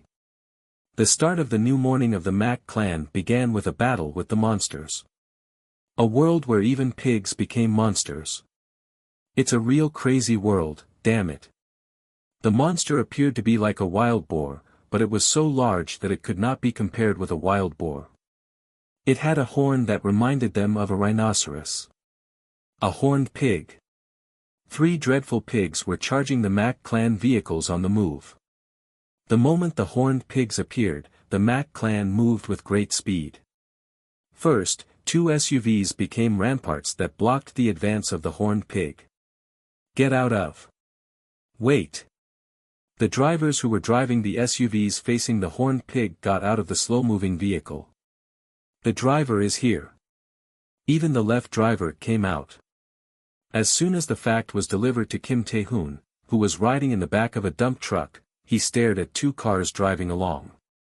2 cars revved up and began to accelerate toward the horned pigs. The result was obvious. 3 horned pigs, unwilling to stop, collided with 2 SUVs on a narrow road, and after screaming a bit, were entangled and crushed. The sound of the horned pigs clearly told the gruesomeness of the situation. Lieutenant Kim Soo-ji saw this and quickly ordered the soldiers in the back of the dump truck, aim. The soldiers, distracted by the intense shock created by the traffic accident in front of them, came to their senses. In their gun sights, they saw 1 or 2 horned pigs stumbling around in shock. Start firing. There was a flurry of gunfire. During the rain of gunfire, Kim Tae-hoon threw an arrow high into the sky.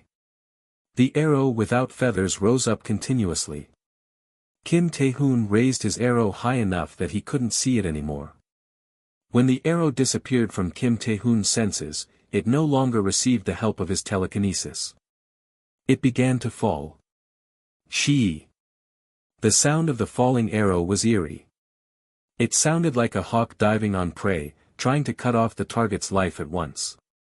The arrow, which fell like that, began to change its path at some point, and it hit precisely in the middle of the forehead of a horned pig struggling in front of the gunfire. Pock! The arrow disappeared into the body of the horned pig like magic, without a trace. Quick! The horned pig gave a short cry, fell to the ground and began to twitch. What the heck? It suddenly fell down, didn't it? The soldiers, who did not see the arrow, cocked their heads at the sudden fall of the horned pig that had stood up against their bullets. On the other hand, Kim Tae-hoon frowned. This is not enough. Kim Tae-hoon focused on pulling out the arrow embedded in the horned pig. But it did not come out. He could not draw the arrow in the body of the horned pig properly and clearly. This was a characteristic of telekinesis. It was not all done just by mere imagination. Just like a top artist who had the skill to visualize a perfect object with his eyes.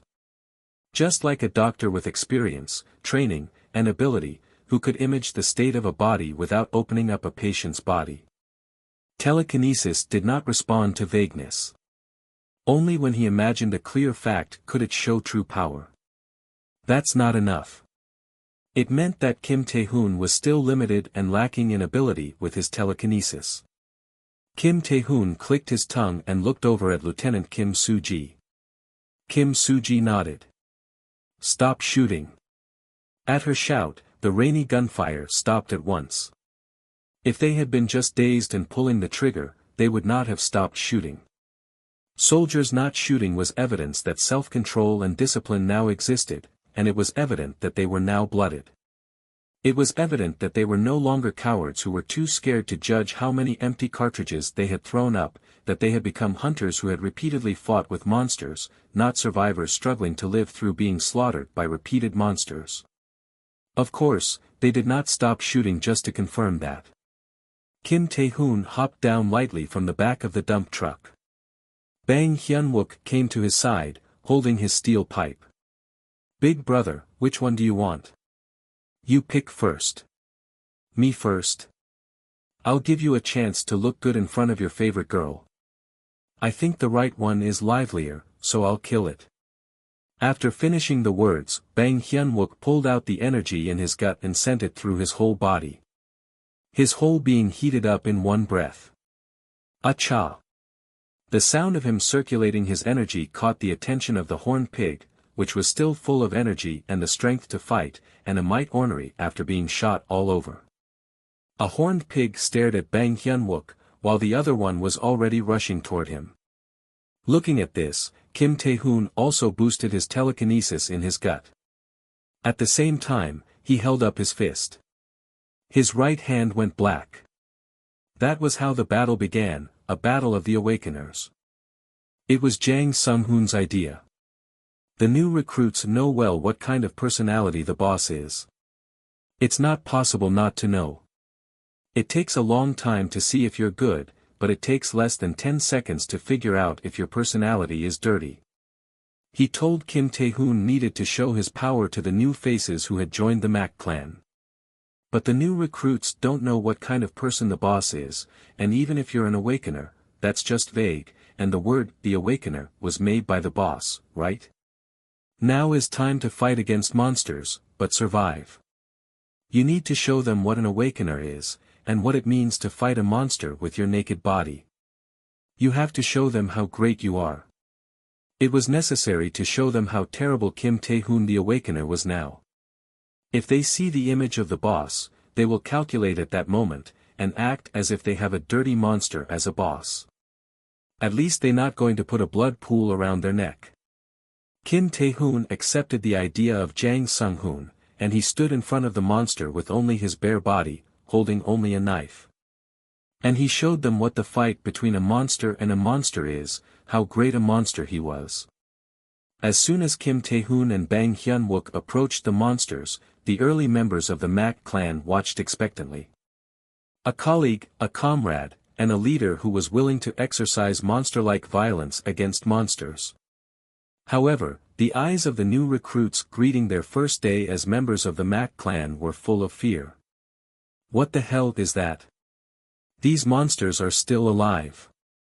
Why? Kim Tae-hoon and Bang Hyun-wook seemed to be committing suicide to the new recruits who had seen countless humans eaten by the monsters. In the eyes of Bang Hyun-wook and Kim Tae-hoon, the horned pigs were only petty animals. I am going to show off all of a sudden. It had been riddled with dozens of bullets after colliding with the running vehicle. Because it was a monster, it still had a fighting spirit and was standing on its legs even with a fatal injury. The pigs were no different from corpses that were certain to die in time. Compared to monsters that were so fierce that they could even go crazy, they were just petty. Above all, Kim Tae-hoon's abilities were already overwhelming. Basic abilities. Strength, 76. Health, 51. Special abilities. Energy, E+ rank. Mana, E+ rank. Telekinesis, A rank. Defense, E rank. Mana resistance, E+ rank. His strength had reached 76 through the monopoly of the monster stones. He was far beyond a human being. He had surpassed an Olympic medalist, and or even a level at which an Olympic medalist might reach through drugs. He was superhuman. In addition, Kim Tae-hoon already had 4 monster abilities, starting with black skin, and howling. It was already decided who the predator was. Qyek. Therefore, Kim Tae-hoon did not take much time to deal with the horned pig that was squealing loudly. The moment it screamed and rushed ahead with its horns, he also rushed towards it. The distance between the horned pig and Kim Tae-hoon narrowed quickly, and he immediately caught the horn of the pig and climbed atop it as if riding a rodeo. At the same time, he stabbed the knife in his right hand into its neck.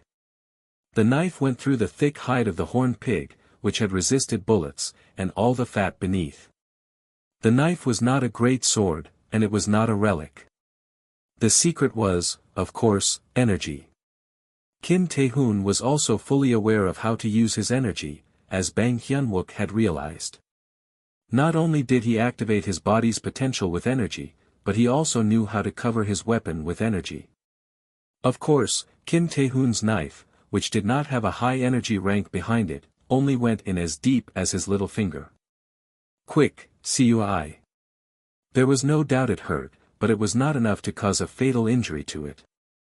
So Kim Tae-hoon went on to his next move. He concentrated the power of the black orc in his right hand. Now his right hand turned black, and the area was growing. It used to be a little off his wrist, but now it was reaching up close to his elbows. Kim Tae-hoon hit the knife's handle with his black fist, like a hammer hitting a nail. Every time he hit it, the knife went in deeper. Kyuk. The cries of the horned pig grew more frantic. Naturally, its struggles had intensified. Its body was shaking like a rodeo bull, not a pig. However, its struggles didn't do much to Kim Tae-hoon, who already has his seat and even held its horns like a handle.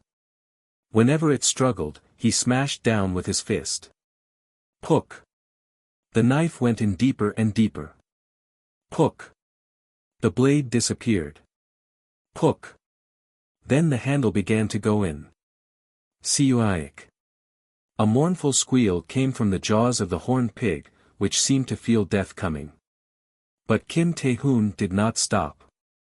Now the knife had entered the mass of flesh and was not visible, but he punched down into that bloody hole. Pook. The knife went deeper. Thump. The frantic horned pig fell to the ground like a broken doll. Huck. Wow. The sight caught the breath of those watching the scene. Acha. What's the taste of the iron bat of the Barry Bonds of Bucheon High School? This is the iron bat which hit 2 home runs consecutively in the weekend league of high school. Bang Hyun-wook, who was just ignorant and fierce enough to hit the horned pig's body with a lump of iron, was not really noticed. Only Kim's figure was seen. As they watched, Kim Tae-hoon drew a knife from the neck of the horned pig, which was still convulsing. Hot blood sprang up like a fountain. White steam came up, too. Ignoring the gruesome sight, Kim brought his ears down to the body of the dying horned pig. As soon as he found the sound of the pig's heart, he stabbed into it. He cut away the skin and flesh at once, and he shoved his hand into the gash.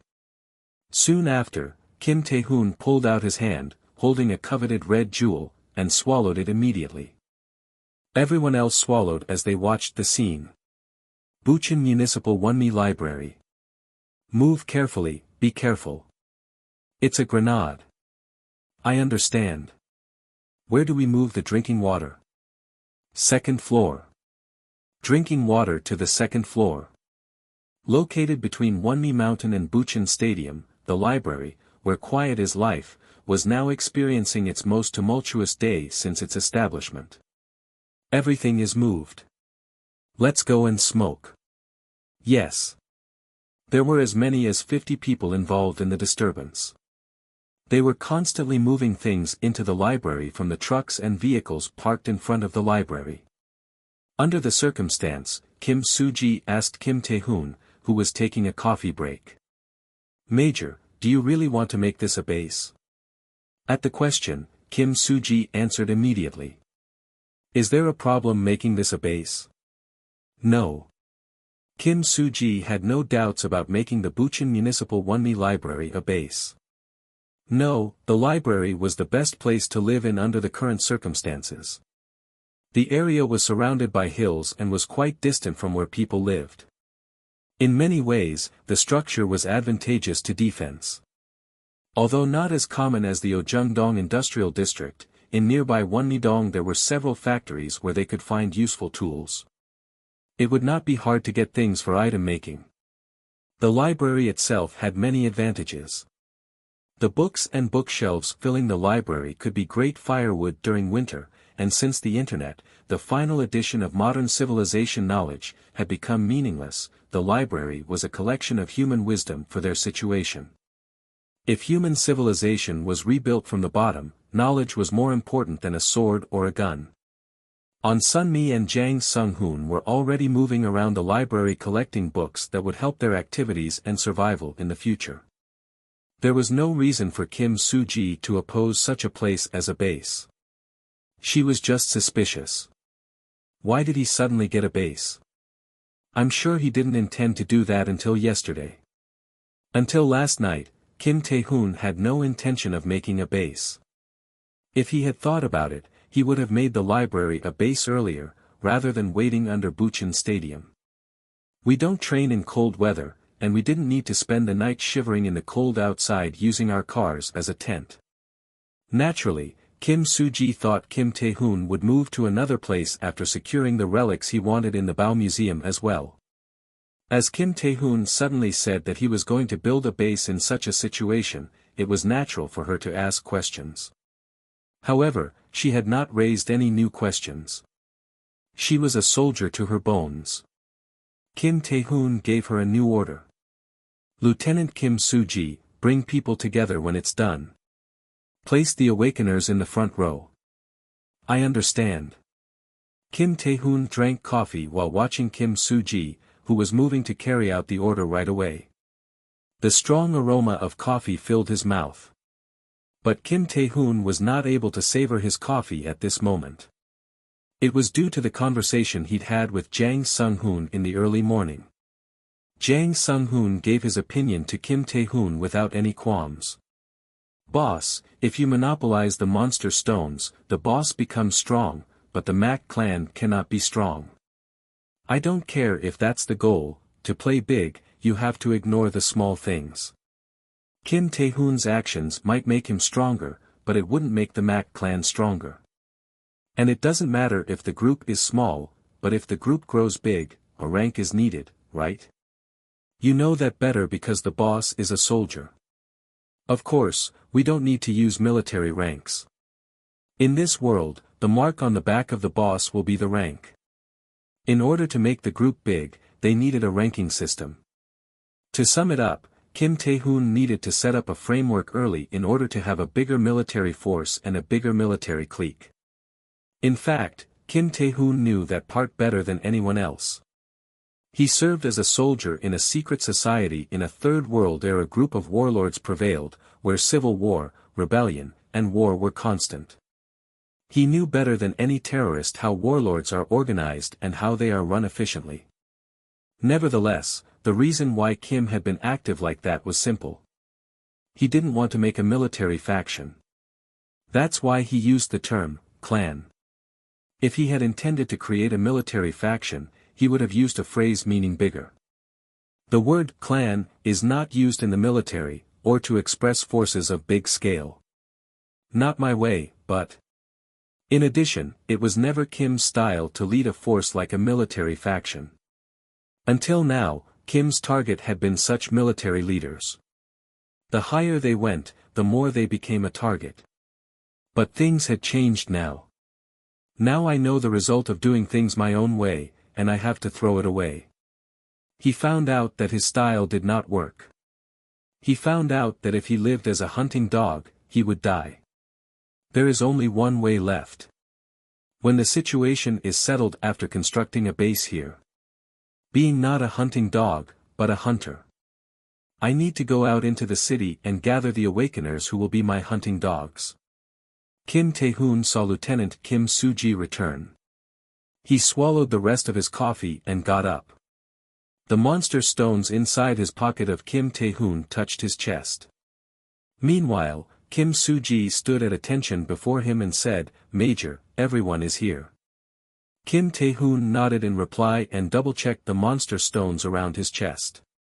It's best to train a hunting dog with game meat. There was no further worry or hesitation in Kim Tae-hoon's eyes after confirming this.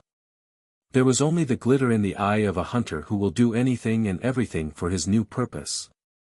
January 10, 2017. At 4 p.m., when the sun began to set in, the city of Bucheon used to still be crowded with people and vehicles. Since yesterday, the snow had been falling all the time, and any traces of the living on the white open snowfield was only here and there, and faint. There was no sense of life anywhere. A city of the dead. "Boss, it's too quiet," Jang Sung-hoon said, unable to stay quiet. "I hope not everyone in Bucheon is dead." Kim Tae-hoon put his gloved index finger on his mouth instead of replying to Jang Sung-hoon's repeated concerns. Jang Sung-hoon shut up. Looking at the world that was calm again, Kim Tae-hoon tooted quietly. What the hell happened here during this time? At the same time, Kim Tae-hoon recalled the events of the recent days. After setting up the library as a base, Kim Tae-hoon had to spend busy days in the radical reform of the Mac clan. He had to present carrots and whips to the awakeners who would be his hunting dogs, and he had to work to fortify the library that had become the base area. He could not afford to go out to Bucheon City and do something. It was the snow since yesterday that made him move. Monsters were more like animals. Animals don't move easily on snowy days. In other words, the snowy day was a good day to contact the survivors and avoid the threat of the monsters. When the snow came, Kim Tae-hoon prepared to come down to the city. Their purpose was to contact the survivors, look at the situation, and get the necessary supplies. Jang Sung-hoon accompanied him, saying he knew of the secret mansion of a damn rich man who played with art. "It's so quiet," as Jang Sung-hoon says. He had enough concern about what would happen before he came to the city. This was not expected. But the situation was outside his expectations. If everything had been done by common sense, there must be a group of survivors here. Kim Tae-hoon thought that the downtown might be organized to some extent. The scary thing about human beings was that they quickly adapted to the world through trial and error. Even in a world full of monsters, even if the social infrastructure collapsed, he thought that someone would adapt. Moreover, there was no huge disturbance that surprised Kim Tae-hoon. For example, if a dragon had once again passed through the air, there would have been a great deal of confusion, but it did not happen. There was no sign of a monster that was so enormous that it could be heard even in the distance. Moreover, Kim Tae-hoon and Jang Sung-hoon were gradually narrowing the distance to the new Yeongdong station. The new Yeongdong station of Bucheon was a large commercial area, with department stores, large marts, and the Bucheon Wonmi police station, which was fairly large. By common sense, there were few more suitable environments in Bucheon than New Yeongdong station area for survivors seeking to survive. Kim Tae-hoon's footsteps stopped. At the same time, his hands went up.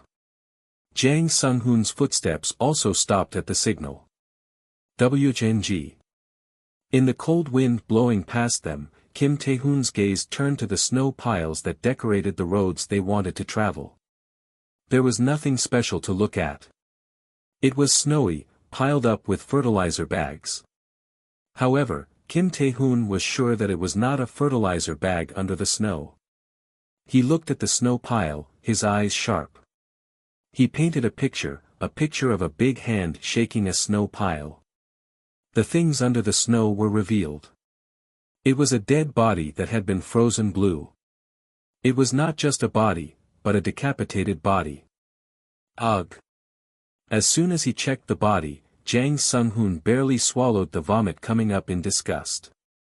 There must be a monster, damn it. At that moment, the image of a mud troll came up in the mind of Jang Sung-hoon. A monster, which could not be killed with bullets, that pulled off the heads of people and ate them. Jang Sung-hoon shivered in the trauma that he will carry for the rest of his life, and the snow piling up on the werewolf leather he wore fell to the snow softly. On the other hand, Kim Tae-hoon's expression was different. He did not recall the mud troll, who had only taken out the human head. "It's not a monster," Kim Tae-hoon said clearly. "That was killed by a man. That body was not one which a monster made." "Yes." Ignoring the surprised Jang Sung-hoon, Kim Tae-hoon looked around with great caution. Murder can happen. It is ridiculous to hope that murders would not happen in this situation. Murder would happen as much as possible. But cutting off the head is another story. But cutting the head off a corpse was another story because accidental murder to live did not make a necklace body. Arg. The scream was close by. Kim Tae-hoon rose from his crouch. Jang Sung-hoon. Yes. From now on, our enemy is human. At the words, Jang Sung-hoon made a determined expression, rather than a surprised one. In recent days, Kim Tae-hoon had taught Mak clan's men that the most important thing is the determination to kill not a monster, but a man that threatened their own life. 5. Please save me. Just save me. The snowy field. A woman was naked and seeking forgiveness on the harsh snowfield, which seemed to shake the body just by looking. Please, please. Her appearance, rubbing her hands again and again, was so pathetic that even the viewer could get shivers. There were 3 men around her.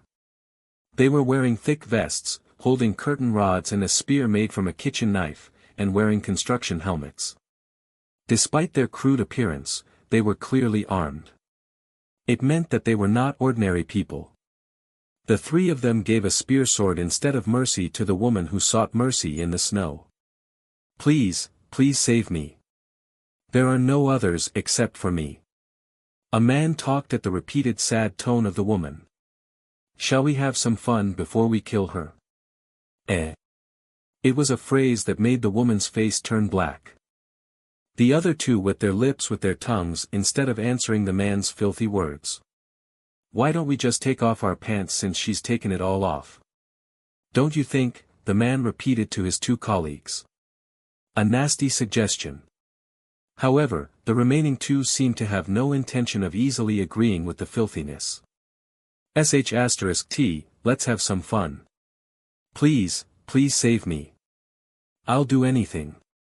Anything. Soon after, she spat out her words as if she had resigned herself to her fate. Look. She says she'll do anything. Anyway, she is the food for the monster. What's the wrong of doing this? Don't you think? The man spoke somewhat angrily now. The other 2 looked at one another. Pook. An arrow flew into the eyeball of one of the 2 men who looked at one another. All of a sudden, without sound and without a hint of warning, the arrowhead of an arrow flew through his eye and brain, and it came out through the back of his head. What? Everyone, and even the woman who begged for her life, rubbing her hands hard, looked surprised at the sight. Their thinking stopped at that moment. Something white began to come toward one of the remaining 2 men. Like a leopard leaping for its prey, a man's black fist, appearing with a speed that could not be considered human, shattered the skull of a man with a vacant look on his face. He broke into pieces with his helmet. Fragments of broken skulls were scattered all over. The only man left now was the man who vomited out his zest for rape at a woman seeking mercy. However, the man still had a vacant look on his face. The fist of the man who had suddenly appeared sped toward the man with such a foolish expression, and broke his helmet and face at the same time. The man who had been hit by the fist screamed and spit out his teeth. But he did not scream for long. Cuck, cuck. As he was about to scream, the fist that had crushed his nose was holding the man's neck tightly. The strangled man tried to wrench at the grip, but it was not a human arm. In the meantime, the arrow that had already eaten one person's life began to move on its own. The arrow, which made a snake-like sound, soon came near the eyes of the man who was caught by his throat, and it lit up hazily. The man shivered and pissed his pants with a choked gurgle. Kim Tae-hoon spoke calmly. If you play a trick, you will die. If you hesitate to answer, you will die. If you have a loud voice, you will die. Nod your head, if you understand. Even in a choking situation, the man nodded. Kim Tae-hoon released the power holding the man's neck. Cuck. There was a choked gasp. Hawk, hawk. Around that time, Jang Sung-hoon came up to the naked woman and covered her with the hide of the werewolf he was wearing. The leather jacket of werewolf was rugged and smelled bad, but it was incredibly warm. Hush. Be quiet. However, Jang Sung-hoon gave a cruel warning to the woman instead of being kind. This place was now the area of the enemy, in a sense. A disturbance would never be advantageous to Kim Tae-hoon and Jang Sung-hoon. The woman said, I know what he knows. I'll tell you everything if you let me live. I was with him. A sudden remark. At the words of the woman, the man who was gasping shouted in horror, that *tch betrays.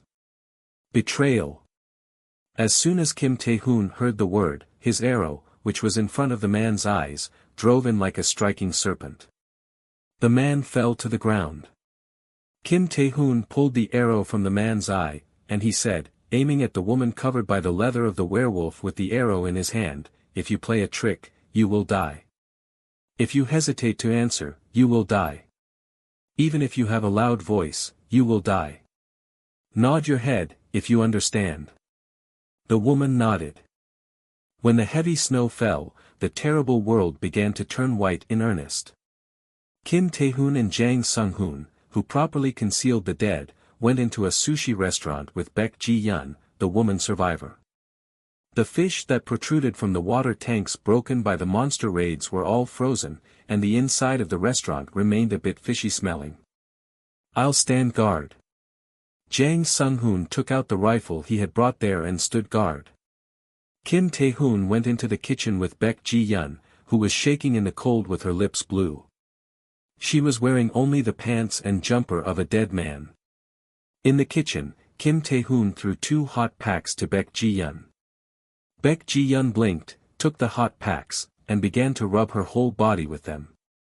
Because she covered her body with only a jumper, when she rubbed her body with hot packs, her naked body was revealed. But could not afford to worry about her breasts being exposed. She was full of the desire to melt her whole body and to live. Kim Tae-hoon put her in front of him and said, what happened on January 1st? Yes. Instead of answering, Kim Tae-hoon glared at her with cold eyes.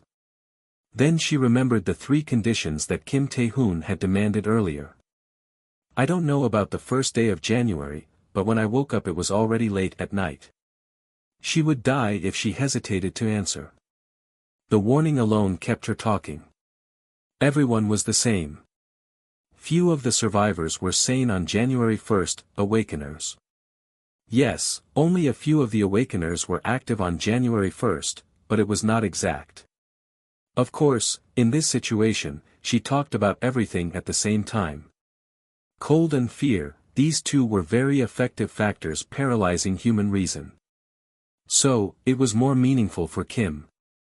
The words she spoke now were ones that had not been manipulated, without any processing in her mind.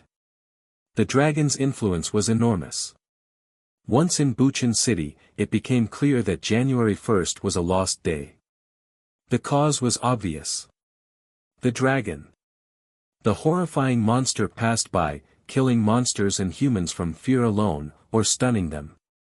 Even if there were monsters or humans that could move, those who were exposed to the fear would not be able to act normally. The next important word was the word awakener. The expression of awakener itself was not a word that only Kim Tae-hoon could use after applying for a patent. However, if the expression of awakener was used in Bucheon City, there was a trace of Kim Tae-hoon, who used the word awakener.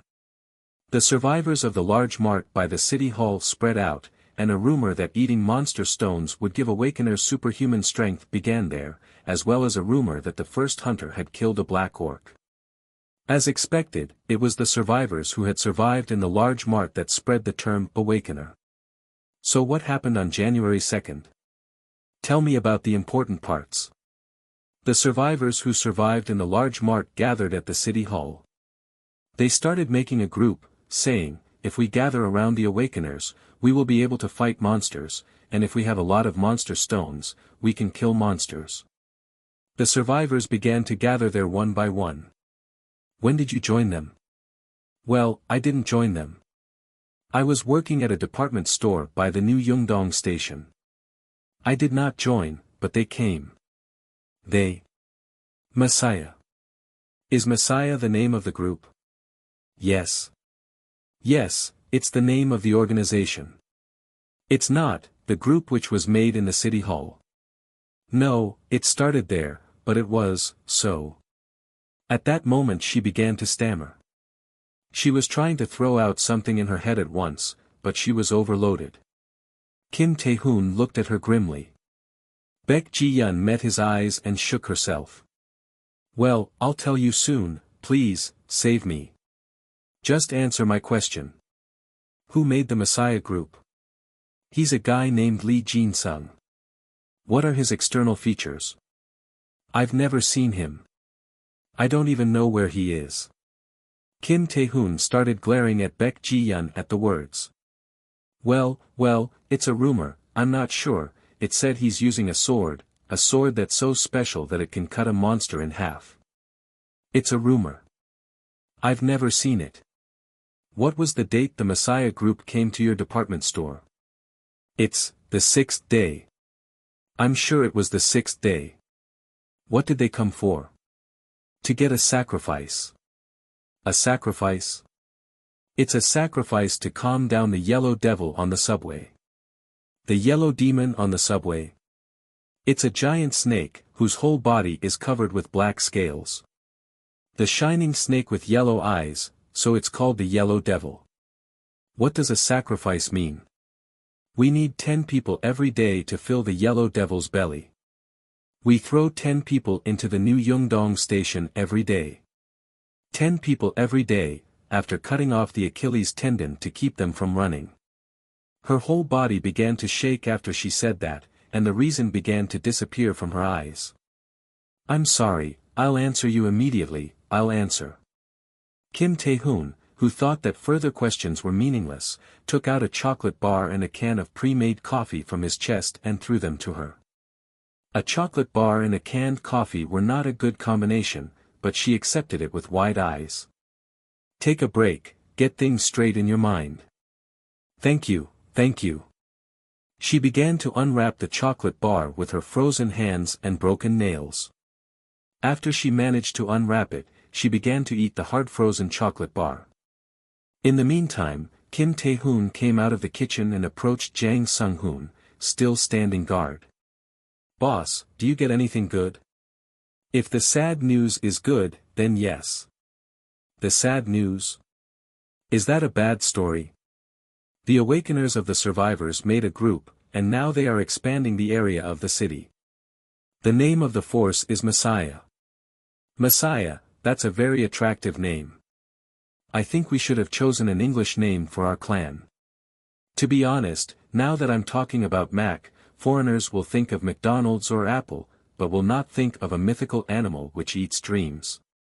There was a McDonald's near the department store, and I want a hamburger now. The Messiah group is dealing with monsters in a way that gives a human offering to them. There is such a thing. Jang Sung-hoon's face hardened as he nodded. What? A human offering? Wait, I didn't hear you wrong, did I? Did they give someone to a monster? To a monster? There's a snake called the Yellow Devil in the subway station, and they are offering 10 adults every day to calm it down. 10 people every day. Isn't that crazy? It's crazy. Crazy bastards, offering a human being as a sacrifice. He looked confused even as he swore. Kim Tae-hoon, on the other hand, did not lose his coolness. It's more cruel than crazy. It is clear that he faced an unexpected reality, but Kim Tae-hoon could not deny that the behavior of the Messiah organization was reasonable and efficient enough. If they can't kill a monster anyway, it's reasonable for them to make as many sacrifices as the monster wants. But that's not right. If you were in a Messiah group, that would not have come out easily. Well, to sacrifice the few for the many might be democracy in this world. Jang Sung-hoon shut up. Kim Tae-hoon continued on. Moreover, the current group of survivors has a form in which general people are attached to the awakeners, and it would be hard for the common people who would be sacrificed to oppose it if the awakeners need sacrifices. In other words, the system of sacrifice is a way of survival for awakeners, and a means of maintaining power. Jang Sung-hoon looked at the snow falling down with a pale face. Kim Tae-hoon did not speak anymore. It was his turn to chew on his anguish. Messiah and Lee Jin-sung. For now, he had two clues. The Messiah group and the leader of the group, Lee Jin-sung. A human offering. Messiah, the meaning of the name didn't matter. The important thing was their behavior. Smart, cruel, and powerful in action. It is understandable that the Awakeners would gather together, and it was natural for a force of survivors to be set up around them. But offering a living person to sacrifice was something that is not common. It was not easy to come up with such an idea. At this point, monsters were just things to run away from and avoid. When a powerful monster appeared, it would scare people into running away, and they wouldn't think to feed it and keep it calm. In that situation, who would think monsters had their own territories and wouldn't wander if they were full? Just because they watched National Geographic often does not mean they would think of it. Lee Jin-sung. Lee Jin-sung, who came up with such an idea and put it into practice, could not be an ordinary person. A person who uses a sword and is able to cut down monsters with a single stroke. It was only a story, but it was something even Kim Tae-hoon could not do. Energy rank is high, or he has a high mana rank and a relic that uses his mana effectively. The rank of natural ability would have to be high. The scary part is that he created Messiah on purpose. He didn't use his power recklessly. According to the story, the starting point for Messiah was the group of survivors from the city hall. In that group, Lee Jin-sung was active step by step. At first, he would have become a hero by fighting a monster without cost, and as soon as the organization gathered around him, he would have taken off his mask, after winning the Awakeners to his side who would become his own limbs. The offering of human beings is not the purpose itself. Moreover, it was not likely that the Messiah was dedicated to religious rituals. Keeping the monsters quiet was the process. The purpose is to develop power, hunting the small fries. In terms of games, they are leveling up while killing the small fries, leaving the powerful monsters alone. At the same time, their scope of the activity would be expanded, and the evidence was that they attacked and brought the survivors of other areas under their control to secure sacrifices. In the process, they also created a sense of fear by cutting the heads off the bodies. If they expand this way and secure the material of the 17th Division beyond Songni Station. As soon as this organization gained firepower, he would become a powerful warlord. The foundation was already established. The foundation itself was much bigger than the Mac clan. So at this moment, Kim Tae-hoon had to choose whether to hold their hands or remove them. He could not leave Messiah like this. He had to decide now to hold their hands or remove them. He did not worry about this part long. I can't hold their hands. The choice of holding hands with Messiah was not right for Kim Tae-hoon. It was not because of the sense of disgust with the Messiah and Lee Jin-sung, or a sense of justice that he should stop their evil behavior. It's not a sword I can keep below me. His capacity was just insufficient. In fact, Kim Tae-hoon had never compromised with the men of power of the lawless world or used their way. He had only removed the men of power of the lawless world. Therefore, if his past was measured calmly, he would never be able to deal with the bloody all, like Lee Jin-sung. Moreover, Lee Jin-sung was a human being who cut the heads of bodies for symbolism. That sort of person never quits his ambition, he knew. A sharp sword that cannot be handled is only a weapon that hurts the body. That left only one answer. Kim Tae-hoon looked out the broken window of the sushi restaurant and saw the scenery. The snow was getting stronger. Good weather. Jang Sung-hoon, we're going back to headquarters. Okay, then what about her? Kim Tae-hoon turned his back before the words were out, and headed back to Baek Ji-yeon, who was holding a hot pack in the kitchen. Then he looked at her and said, the choice is either to be a survivor and go alone or to be a prisoner and follow orders. I'm telling you clearly that you're not worthy of being a hostage.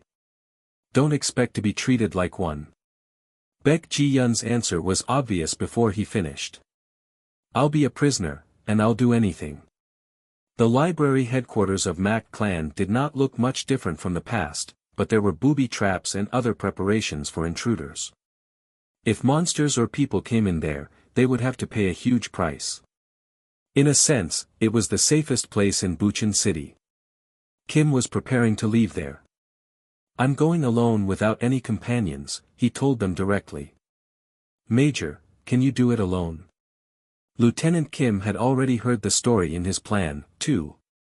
Kim Tae-hoon was planning to deal with the Messiah solo. Of course, nobody doubted that he would remove the Messiah, including Kim Soo-ji, On Sunmi, Jang Sung-hoon, and Bang Hyun-wook. It was necessary to be punished in some way for buying their lives through human offerings. In addition, the Messiah was the closest obstacle to the Mak clan's expansion. It was natural to break down the Messiah group, both morally and computationally. If the Messiah doesn't have a firearm, it would be easy to take the soldiers along to finish them. The important thing was the method. Unless Messiah had guns, they could not be Mak clan's opponent. Never. If there were 3 or 4 people who were shot and killed, the rest would be scared and would surrender. Even an awakener would be not different because there was no awakener who could relax in front of bullets at this point. But Kim Tae-hoon excluded that method. Messiah is not dealing with monsters, but they are managed by sacrifice.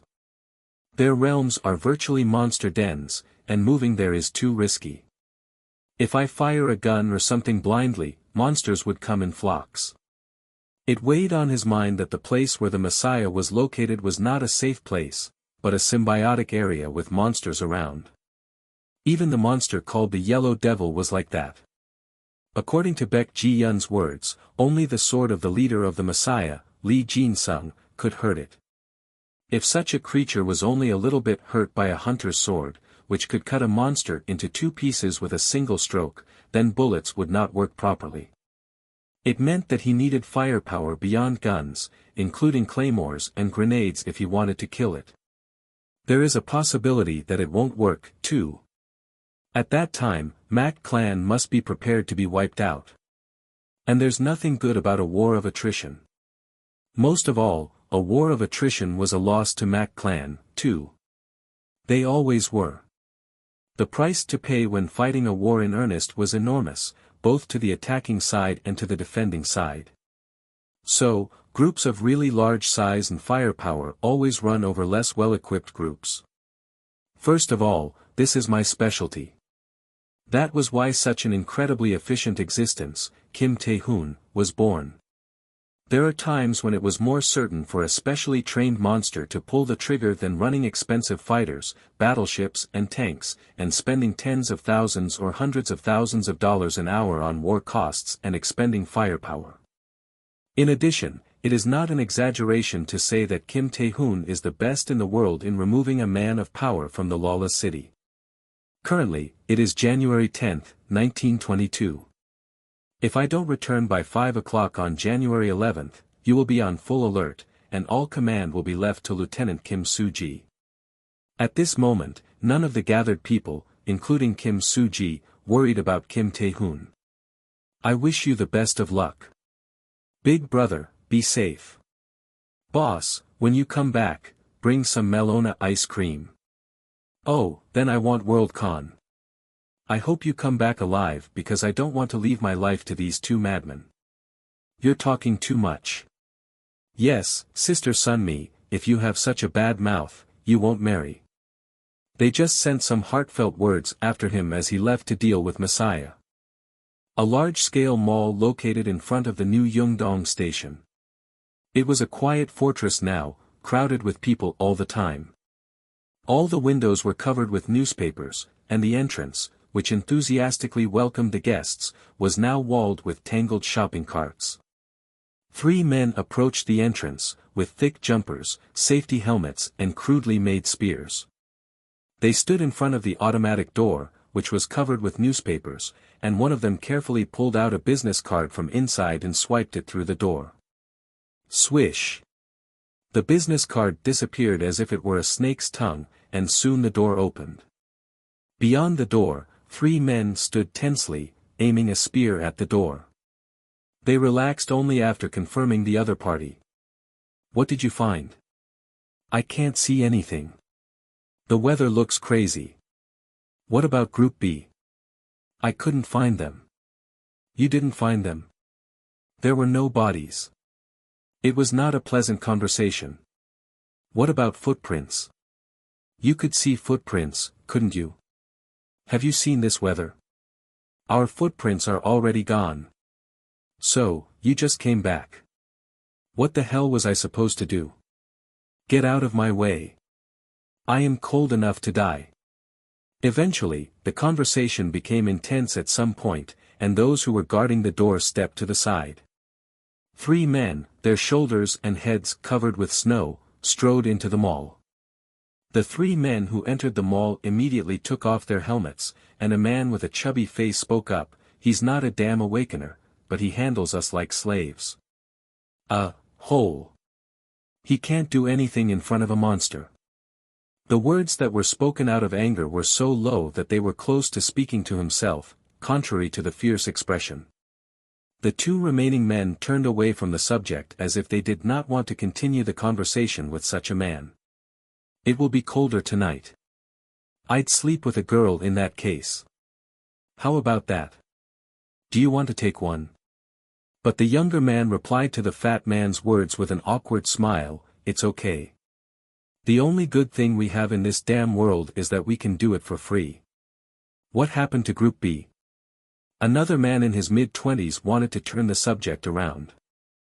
"I'm sure there was an accident somewhere, trying to enjoy a girl named Baek Ji-yeon." The fat man changed the subject of conversation to an unpleasant one. "There was a guy named On Tae-suk who was crazy about women, and there's no way he's not going to be excited there with a naked woman lying in front of him in the snow." The younger man gave up on continuing the conversation. "You damn pig, is that the only thing that comes to your mind in this situation?" Fortunately, the filthy stories of the fat man did not last long. "Damn it, I'm going to take a shot today." Speak such stories alone. A woman walked out of the darkness, as skinny as a skeleton, as if she were about to fall apart right away. The appearance of the woman caused a gruesome distorted expression on the fat man. But as soon as he saw the mark on the back of her right hand, his distorted face turned blue. I'm sorry. Get out of here, you are disgusting."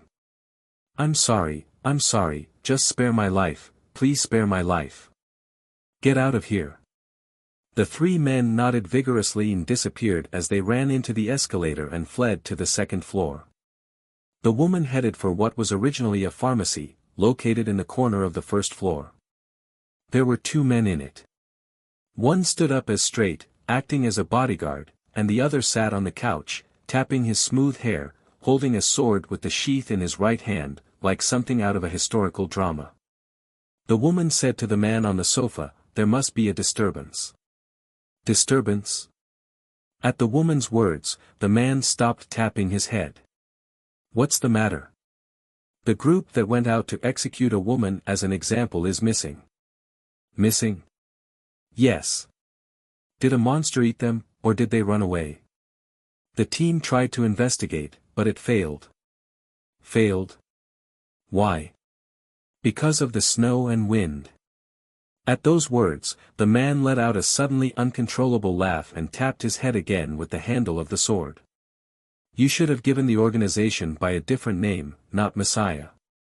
Everyone looks at us like an angel who was sent from heaven for some paradise. I'll have to send the men who went out as a search team to the new Yeongdong station in the morning when the sun rises, with their Achilles tendon nipped, and hope the yellow-eyed devil likes it. The swordsman smiled faintly. The blizzard showed no sign of stopping, even in the dark night. Kim Tae-hoon was looking down at the large mall from a building located across the street. The blizzard blocked his vision, but there was no problem drawing pictures in his mind. The gates are strictly guarded, but their armed state is crude, and no one stands guard on the roof. Kim Tae-hoon scanned the area through the blowing blizzard and thick darkness. Baek Ji-yeon said there were about 60 candidates for sacrifice inside, and there were about 30 people watching them and guarding the large mall. In addition, the sacrifices were kept on the second and third floor. Darkness and a blizzard. What all animals did in front of these two things was the same, they just crouched as much as they could in the dark where they could avoid the wind, and they waited for the cold and long night to pass. Humans have escaped such behavior by using tools, but the humans in the large mall were no different from animals. Kim Tae-hoon turned around. The hunt began. Kwak kwak kwang. It only took a moment. A huge truck rushed toward the entrance of the large mall, and after smashing through the automatic glass doors, entered the entrance of the large mall. Arg. The three people, who were guarding the door in this sudden situation, were hit by the car, and they were smashed away helplessly. What's going on? Is it an earthquake? People, who were forced to sleep in the cold all over the large mall, were scared and woke up. A truck crashed through the entrance. The disturbance reached the third floor after passing the second floor. The watchers, who had originally been in the hair salon and the laundry, now used as prisons for locking up the sacrifices, looked at each other as soon as they heard the disturbance. What the hell happened on the first floor? A monster? During the turmoil, the iron door of the emergency passage to the third and fourth floors of the parking garage was carefully opened. Someone moved swiftly through the open door, and the man who opened it so secretly closed the door so hard that it was obvious secrecy was not his goal. Bang! It was a really solid door. Their eardrums thundered. It was enough for everyone on the third floor to hear. Arg! What is this sound? Well, it sounds like a door closed. Door? Where is the door here? It's connected to the parking lot by a moving walk, isn't it? Emergency exit, there is an emergency exit, but the emergency exit was locked. People began to swallow hard, tense and nervous about what was going to happen. Those who were waiting to be sacrificed with their hands and feet tied up also trembled. Go. What? Go, it could be a monster. Eventually, one of them put his helmet on, grabbed his crude spear in his hand, and headed for the emergency exit. Damn it, why is this happening? His footsteps were full of regret and irritation, and his anxiety and fear made them heavy. What if it's a monster? What if something happens? Will I die here? Am I going to be food for a monster? In such a situation, the man investigating the emergency door approached it carefully. He glanced around, looking for signs. Nothing. There were no traces in his eyes. There was only a faint hint of the trail of a man, and the door closed, but not a very noticeable sign. No, the man was hoping that this was nothing, and so it seemed to the man that this was nothing. Phew. At that moment the man sighed with relief. With that sigh, the man who decided nothing was going to happen returned the way he had come with a lighter step. Then he said, nothing. Nothing. When the man returned to his original place, the first thing he saw was someone with a hole in his head, and a coworker on the floor with his neck turned 180 degrees. And that was the last thing that he saw, as the man approaching from behind broke his neck at once. Croc. When the man fell limply, one of the women slated for sacrifice screamed. Ignoring the scream, the man acted calmly. He didn't bother to stop her. Rather, he let her scream and took the jumper and helmet one of the fallen guys was wearing. Then, he shouted down at those who heard the scream coming up to the second floor via the escalator. We have a problem on the third floor. Come on. Problem. Come on. Quickly. Oh, okay. The man, who replied immediately, headed for the escalator, and behind him came a featherless arrow. God damn it, there's no one in the truck, a man shouted, checking the driver's seat of the truck that had broken through the entrance.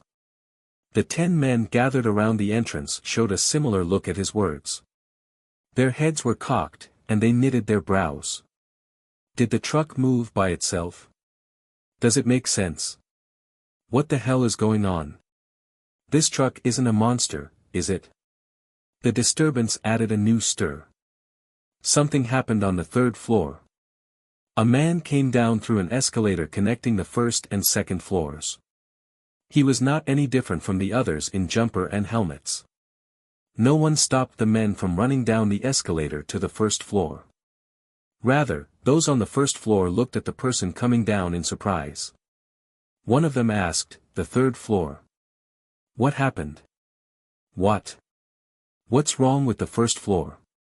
Why is a truck stuck in the entrance?" "We don't know, damn it, suddenly the truck just ran into the entrance." "So? Is that why you're here? What about the guards? Are they watching the sacrifices?" *T, that's not the point. Tell the men up there to come down now. What can a sacrifice do? So you're almost all here, then. The voice of the man changed in a flash. Wait, who are you dash? The man acted very quickly. Pack. He punched the face of the person who noticed that he was not a colleague, smashing in his face as if he had been hit by a huge hammer. His skull crumpled like tofu. At the same time, the man pulled the safety pin from the grenade he took from his jumper's pocket and threw it at the crowd gathered around the truck. No one responded in time. Of course, everyone was caught in the killing blast of the grenade, without any resistance or preparation. It was not even the end. Arg. The moment a scream burst out from the mouth of a lucky survivor, a short gunshot rang out. A confirmation shot. The confirmation shots finished off everyone gathered around the truck in the time it took to draw a long breath. No survivors. Kim Tae-hoon's gaze immediately turned towards the corner of the grocery on the first floor of the large mall, which was visible from the entryway. At that moment, his hobgoblin sense warned him of danger.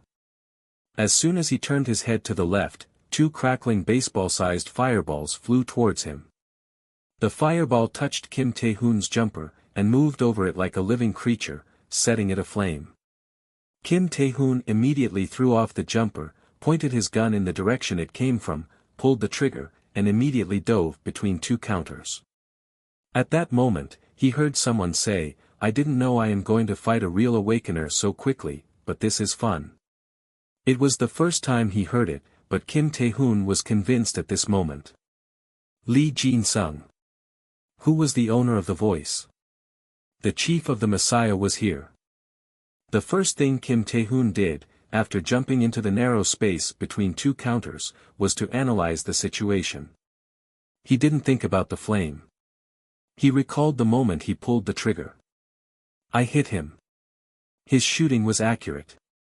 2 bullets hit the awakener with the mysterious power of flame. But he didn't fall. There was no indication the man had been hit or stopped. Is it a bulletproof vest? He couldn't stand up to a bullet unless he wore a bulletproof vest. No, he wouldn't wear a bulletproof vest in the present situation. Kim Tae-hoon excluded the idea of wearing a bulletproof vest. The bulletproof vest was like an extra life against a gun, but it was different against a monster. It would be better than not wearing it, but if you fought against monsters, you will use better armor that was comprehensive than a bulletproof vest specialized in stopping bullets. An armor made of tough monster's skin. It's the skin of the Black Orc. Only then did Kim Tae-hoon remember the monster he had killed. The horrifying monster with the black skin, the Black Orc, had he left behind. Kim Tae-hoon left its body as it was, taking only its heart. Tut. If Messiah and Lee Jin-sung were not fools, they would have used all their methods to use the body of the Black Orc. Moreover, 10 days had passed since Kim Tae-hoon killed the Black Orc. 10 days was more than enough time for the Black Orc to be changed into a protective coat. His prediction was right. If it is a gun, are you a survivor of the military? Are you from the 17th Division? I'm sorry, but the gun won't work against me.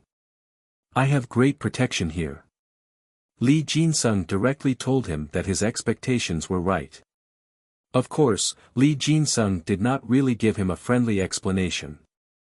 Even if there was defensive armor against a gun, the power of the gun itself was another story. Guns were a hard weapon to deal with, even if you wore a bulletproof vest. So when dealing with a man with a gun, you have to make the man who has the gun uncertain. To shoot at the bulletproof vest is powerful enough, but if you know that the other person is wearing a bulletproof vest, you usually aim for a part without protection, like the limbs. Why don't we have a talk? I won't refuse to talk with you. He was also trying to get Kim Tae-hoon's attention. While Lee Jin-sung was talking to Kim Tae-hoon like a madman, the man who was shot by Kim Tae-hoon was approaching carefully in the direction of the counter where Kim Tae-hoon was hiding. "Hey, guy." The voice of Lee Jin-sung grew louder, trying to hide the footsteps in that loud voice and distract Kim Tae-hoon. Of course, these were children's tactics for Kim Tae-hoon. Kim Tae-hoon took something out of his pocket and threw it to where he could hear Lee Jin-sung's voice. "Get out of there." Lee Jin-sung shouted urgently, and the man approaching Kim Tae-hoon fell down on the floor in horror. Kim Tae-hoon rose from his seat, facing the man approaching nearby. Tutu. His gun went off immediately. That was all. There was no explosion. He had thrown a lump of metal, which looked similar to a grenade. A scream burst from the lips of the man who had been shot. "God damn it!" Lee Jin-sung swore. Kim Tae-hoon threw an arrow straight and fast at the voice. Yup. The arrow deeply penetrated the chest of a woman who was nothing but skin and bones, blocking for the man like a shield. He has telekinesis. Lee Jin-sung began to race into the darkness of the mall. It didn't take long for him to disappear, save for the sound of his footsteps. Kim Tae-hoon followed the footsteps of Lee Jin-sung with his ears and approached the man he had shot. He put his foot on the man's neck. Spare me, spare me." He crushed down. Vertebrae snapped, and the man's body sagged to the ground. At that moment, white powder began filling the darkness inside of the large mall. Kim Tae-hoon reflected his steps back from the white powder. Fire extinguisher. The powder was a chemical used in fire extinguishers. It was impossible to see and breathe in the powder that clouded the surroundings. It was a trick to limit his telekinesis. "Let's retreat." Kim Tae-hoon prepared to retreat. He had already made plans in case there were other Messiah Awakeners besides Lee Jin-sung. According to his plan, the battle against Lee Jin-sung was dangerous. It's unlikely that he was alone, and if he was injured, the guard that was waiting somewhere else would move. At that time, the powder of the fire extinguisher split apart like the Red Sea, and Lee Jin-sung appeared in the cleared space. His move was surprisingly quick and sleek. When Kim Tae-hoon saw him, the sword that Lee Jin-sung was wielding was already touching the muzzle of his gun. Shrieks. The muzzle was cut off straight through, and it wasn't the end. It wasn't the end there. Lee Jin-sung, whose cheeks were swelled up like a balloon, sprayed out something in his mouth. Foo-hoo-hoo-hoo. A huge fire swept around Kim Tae-hoon at once. He was surrounded by flames, and he rolled on the floor without stopping. Lee Jin-sung followed Kim Tae-hoon, who was rolling like that, with his sword. Tang, tang. Kim Tae-hoon pulled his revolver from its holster at his waist, shooting twice. The bullets both hit the swordsman, and his body jerked as if he had been pushed by something. That was all. He did not collapse or bleed from the power of the bullets. Kim Tae-hoon, who had put out the fire on his body, stood up and looked at him, his gun pointing at Lee Jin-sung. With Kim Tae-hoon in front of him, Lee Jin-sung raised his arms and guarded his face with his sword, like a boxer. It was evident that he knew that the bullets wouldn't kill him right away, except if they hit his face. Kim Tae-hoon did not make any special moves in front of him. He just watched Lee Jin-sung. Lee Jin-sung did not move too quickly, either. His opponent was, after all, also an awakener. First of all, his whole body was not covered with the black orc's skin. His face was bare. No, even if his face was covered, if he got shot there it was highly likely that he would suffer from fatal injuries, such as a concussion and/or eyeball rupture. There was nothing to be done if was injured like that. The car rushed into the entrance, and it was pretty late, so the men he had placed nearby must approach.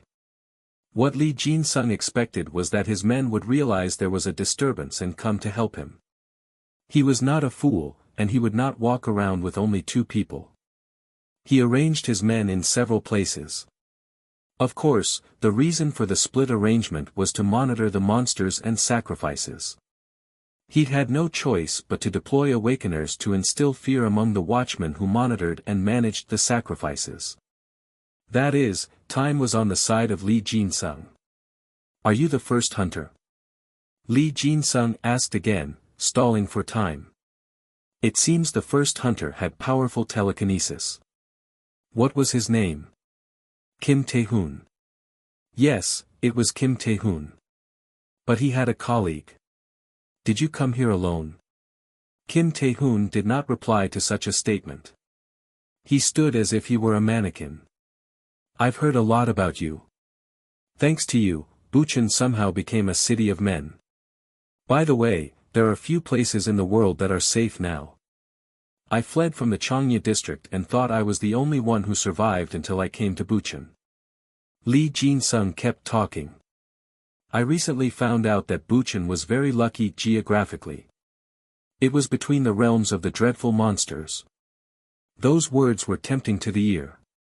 It became an unarmed area. There are huge monsters in Incheon, Saihung, Gwangmyeong, and Gimpo. The owners of this land are not human. It was valuable information, all that was necessary for the awakeners to survive in this world, regardless of the truth. It was Lee Jin-sung's objective. There was no reason to listen if he just talked about personal affairs.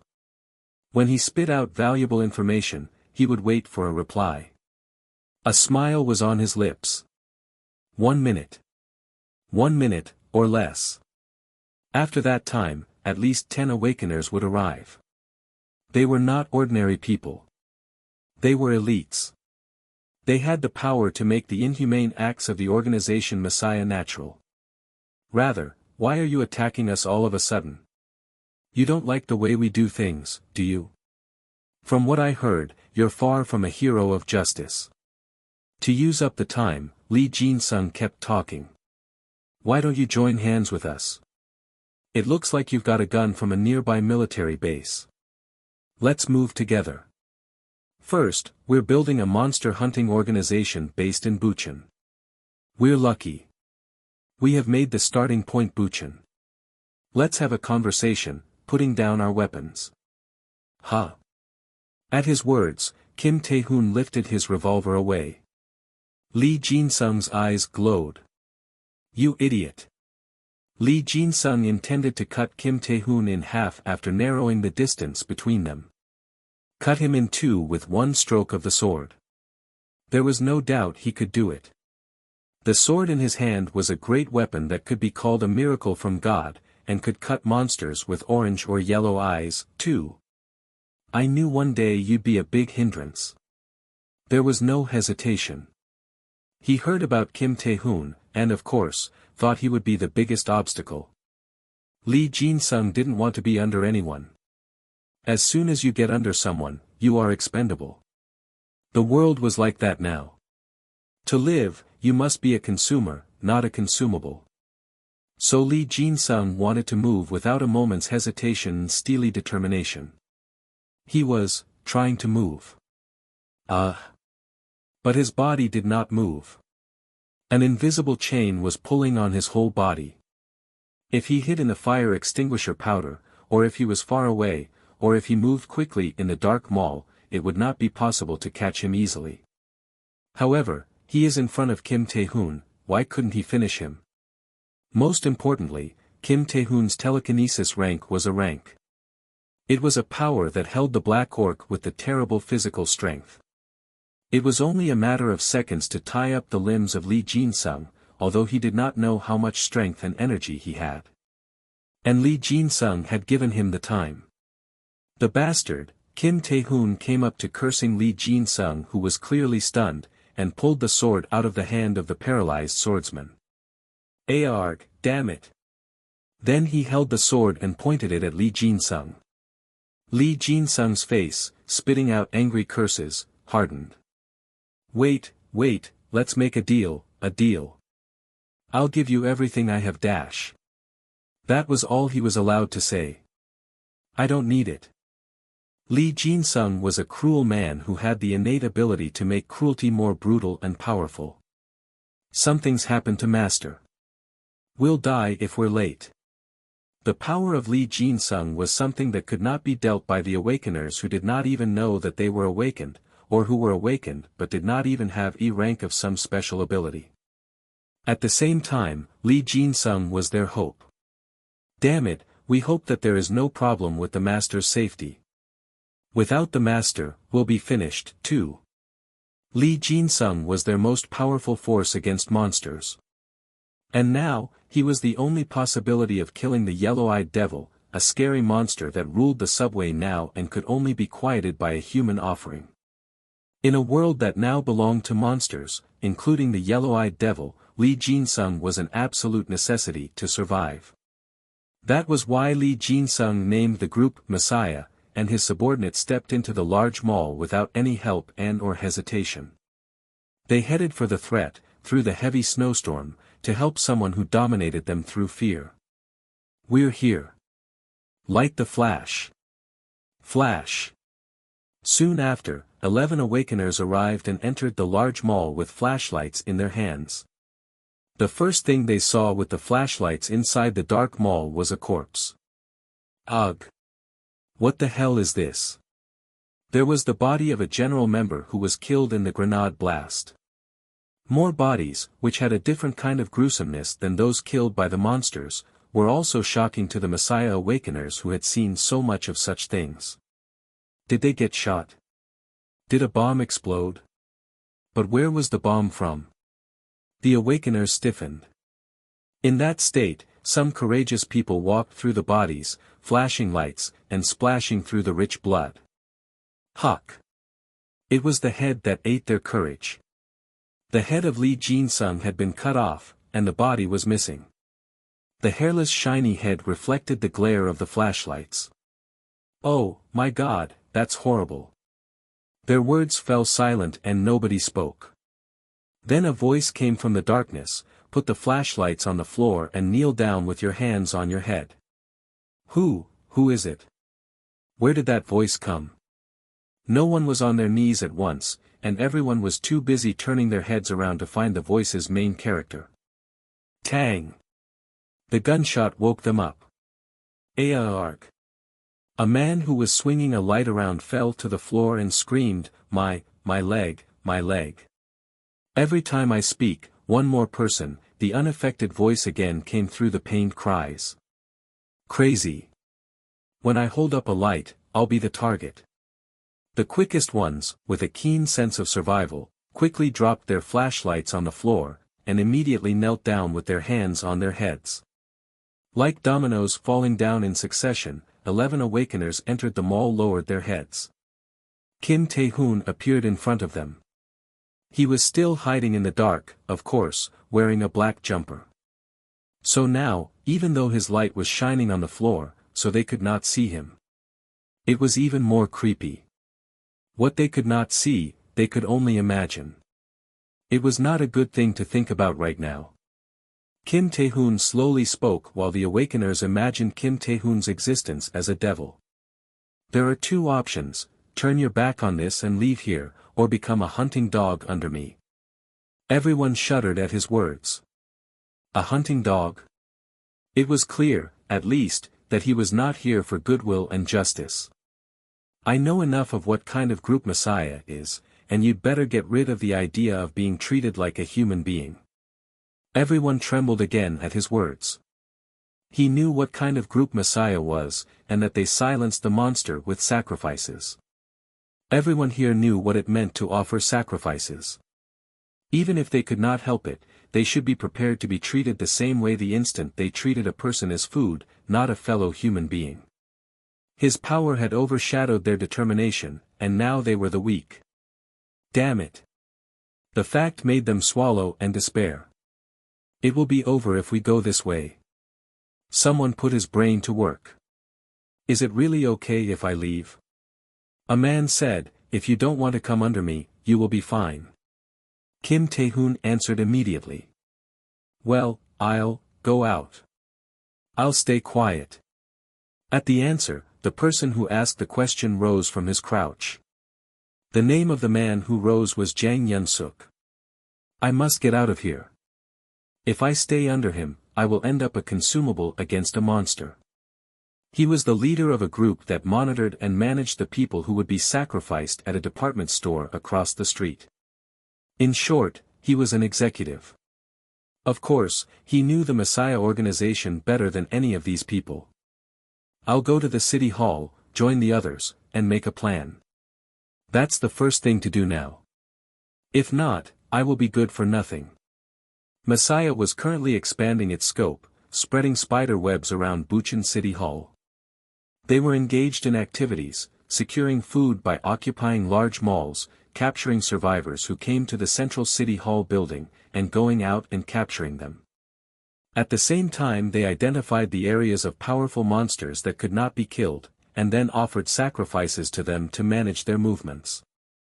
Once I go to the City Hall, 20 Awakeners are waiting there. Of course, there were a number of Awakeners gathered by Messiah. Many of them were waiting at the City Hall since the most sacrifices were there. In addition, many of them were not awakened but ready to fight for the Messiah. If they didn't want to be a sacrifice, they had to be on the same side. Joining them was far safer than becoming a hunting dog under a man whose identity was unknown. Stealing his intentions, Jang Yun-suk once again asked Kim Tae-hoon, really, is it really okay to leave? If you don't want to come under me. Kim Tae-hoon gave another definite answer. Thank you. Only then did Jang Yun-suk turn his back when he rose. After that, he didn't move right away and waited for a hint. Is he really going to send me off this way? He was suspicious, but there was no particular clue. Only then did Jang Yun-suk turn his back and start heading back the way he had come. Tang! A gunshot struck his back. Cuck! With the short word, Jang Yun-suk began to tremble after he fell to the floor. Hot blood flowed out from under his body, and began to pool on the floor. The rest could not see it. Is team leader Jang dead? Crazy, isn't he just letting us go? They felt that a colleague, a superior, was dying behind them. Wasn't it Messiah's way to cut off the head after killing an enemy or a traitor? Kim Tae-hoon asked them again. There was no answer, there was no question. Then the remaining 9 of you are my hunting dogs now. The situation was settled. The Sword of the Imperator. Relic Grade, Grade 2. Relic Value, Special. Relic Effect, it grows with the blood of killed monsters. The owner of the sword is unknown yet. Flame Liquor Gourd Bottle. Relic Grade, Grade 5. Relic Value, Rare. Relic Effect, it changes mana into flame liquor. If the owner breathes in the flame liquor and blows it out, the flame comes out. The more liquor the owner makes, the stronger the power of the fire is. Kim Tae-hoon checked the stats of the relic through his smartphone, and immediately looked at the Sword of the Imperator in his hand. He didn't know who it belonged to. However, it didn't matter to Kim Tae-hoon. He did not care about historical records, and he didn't have any knowledge about it. It's like the sword I saw in my dream, only the sheath is different. The important thing was that the sword was different in color, but the shape was the same as the sword in his dream. That dream, of course, was the dream of the golden glass of Napoleon. In that dream, Kim Tae-hoon took out various weapons to fight against the dragon. One of them was similar to what Kim Tae-hoon saw now. The sheath of the sword right now was red, and the sheath of the sword he saw in his dream was blue, but the feel of the sword was the same as the one he saw in his dream. If it was the sword that he saw in his dream, it was an amazing achievement. He had a powerful weapon to use against the dragon. But Kim Tae-hoon could not be happy with the fact. No one knew whether this was the same one or not. What Kim Tae-hoon saw was only a fragmentary result, and he did not know the process. And even if there was another process, there was no guarantee that the results would be different. Lee Jin-sung had given him some meaningful information before he died. He might just have been trying to buy time, but the information he had given out was valuable and strange. He said Bucheon is lucky, and the surroundings had become a powerful monster's territory. He said that Incheon City, Gimpo City, and Saihung City, which surrounded Bucheon City, were the lands that monsters now owned. He also said that as powerful monsters settled down and claimed their territory, Bucheon, where the areas overlapped, was rather peaceful. It's possible. The truth was unknown, but the possibility was sufficient. Monsters did not just destroy thoughtlessly. It was their survival instincts that moved them. It's just that in order for monsters to survive, they had no choice but to eat humans and destroy their cities. It's the worst. However, if Lee Jin-sung was right, the situation was likely beyond Kim Tae-hoon's imagination. 1 million dead. The death toll might exceed 10 million units, with over 1 million dead in Seoul alone. No, if something unexpected happened in winter, it could be close to 10 million dead. The current season was winter, a harsh season for mankind to endure without the technology of civilization. China must be worse. The casualties would be hundreds of millions. Even so, such damage had occurred in South Korea, and it might not be possible to estimate the number of victims in areas where the population exceeded 1 billion, such as China and India. At this moment, even Kim Tae-hoon felt skeptical. It was skepticism about a reality more miserable than he thought, and skepticism about the fact that the human race that had survived in such a miserable reality would be struggling with each other for their own benefit, and would be supposed to just go extinct. One of Messiah's awakeners approached Kim Tae-hoon and spoke to him in a frightened voice. "Sir, as you've ordered, we've put them all together. We've brought all the general survivors, too." Kim Tae-hoon rose from his seat at the man's words. The glitter in his skeptical eyes went cold. It was good to hope for the future. No, you have to hope for a better future. It was important from now on to hope for a better future. Messiah was not yet in Kim Tae-hoon's grasp. Furthermore, the remaining parties would not welcome him. The survivors were also the same. Not everyone who survived was treated as a sacrifice. Those who were treated as sacrifices, and those who watched and managed them, would be different in their calculations.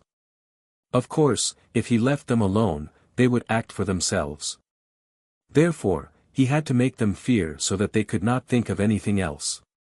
In this situation, clumsy love and care were meaningless and useless, and Kim Tae-hoon did not know what love and care were. He didn't want to know. At the same time, he needed to show them hope, what line they must hold to survive, what must be valued as much as their lives by those who survived in the land of Bucheon at this moment. Lee Jin-sung, the former leader of the Messiah, knew that well. His actions were obviously not human, but now the world was no longer a world where human beings were common. Messiah has made things easier. In addition, Kim Tae-hoon knew that fact much better than Lee Jin-sung. He was not a monster, but he had fought in a world where humanity was ignored enough to compare with monsters. And he survived in such a world. It feels like an eel in the stomach is woven like mayonnaise. Try it that way. At Bang Hyun-wook's words, 3 people, including Kim Soo-ji, began to focus and squeeze the energy out of their guts. It feels like you're squeezing it out and sending it to your fingertips and tiptoes. Go on. How's it going? It's easy, isn't it? In the middle of the training, under the guidance of Bang Hyun-wook, the awakeners were training to deal with energy. In the corner, Sunmi was holding the cup of therapy with her eyes closed. The empty cup of therapy began to fill up gradually. Jang Sung-hoon spoke when the cup was filled to overflowing. "Okay, that's it.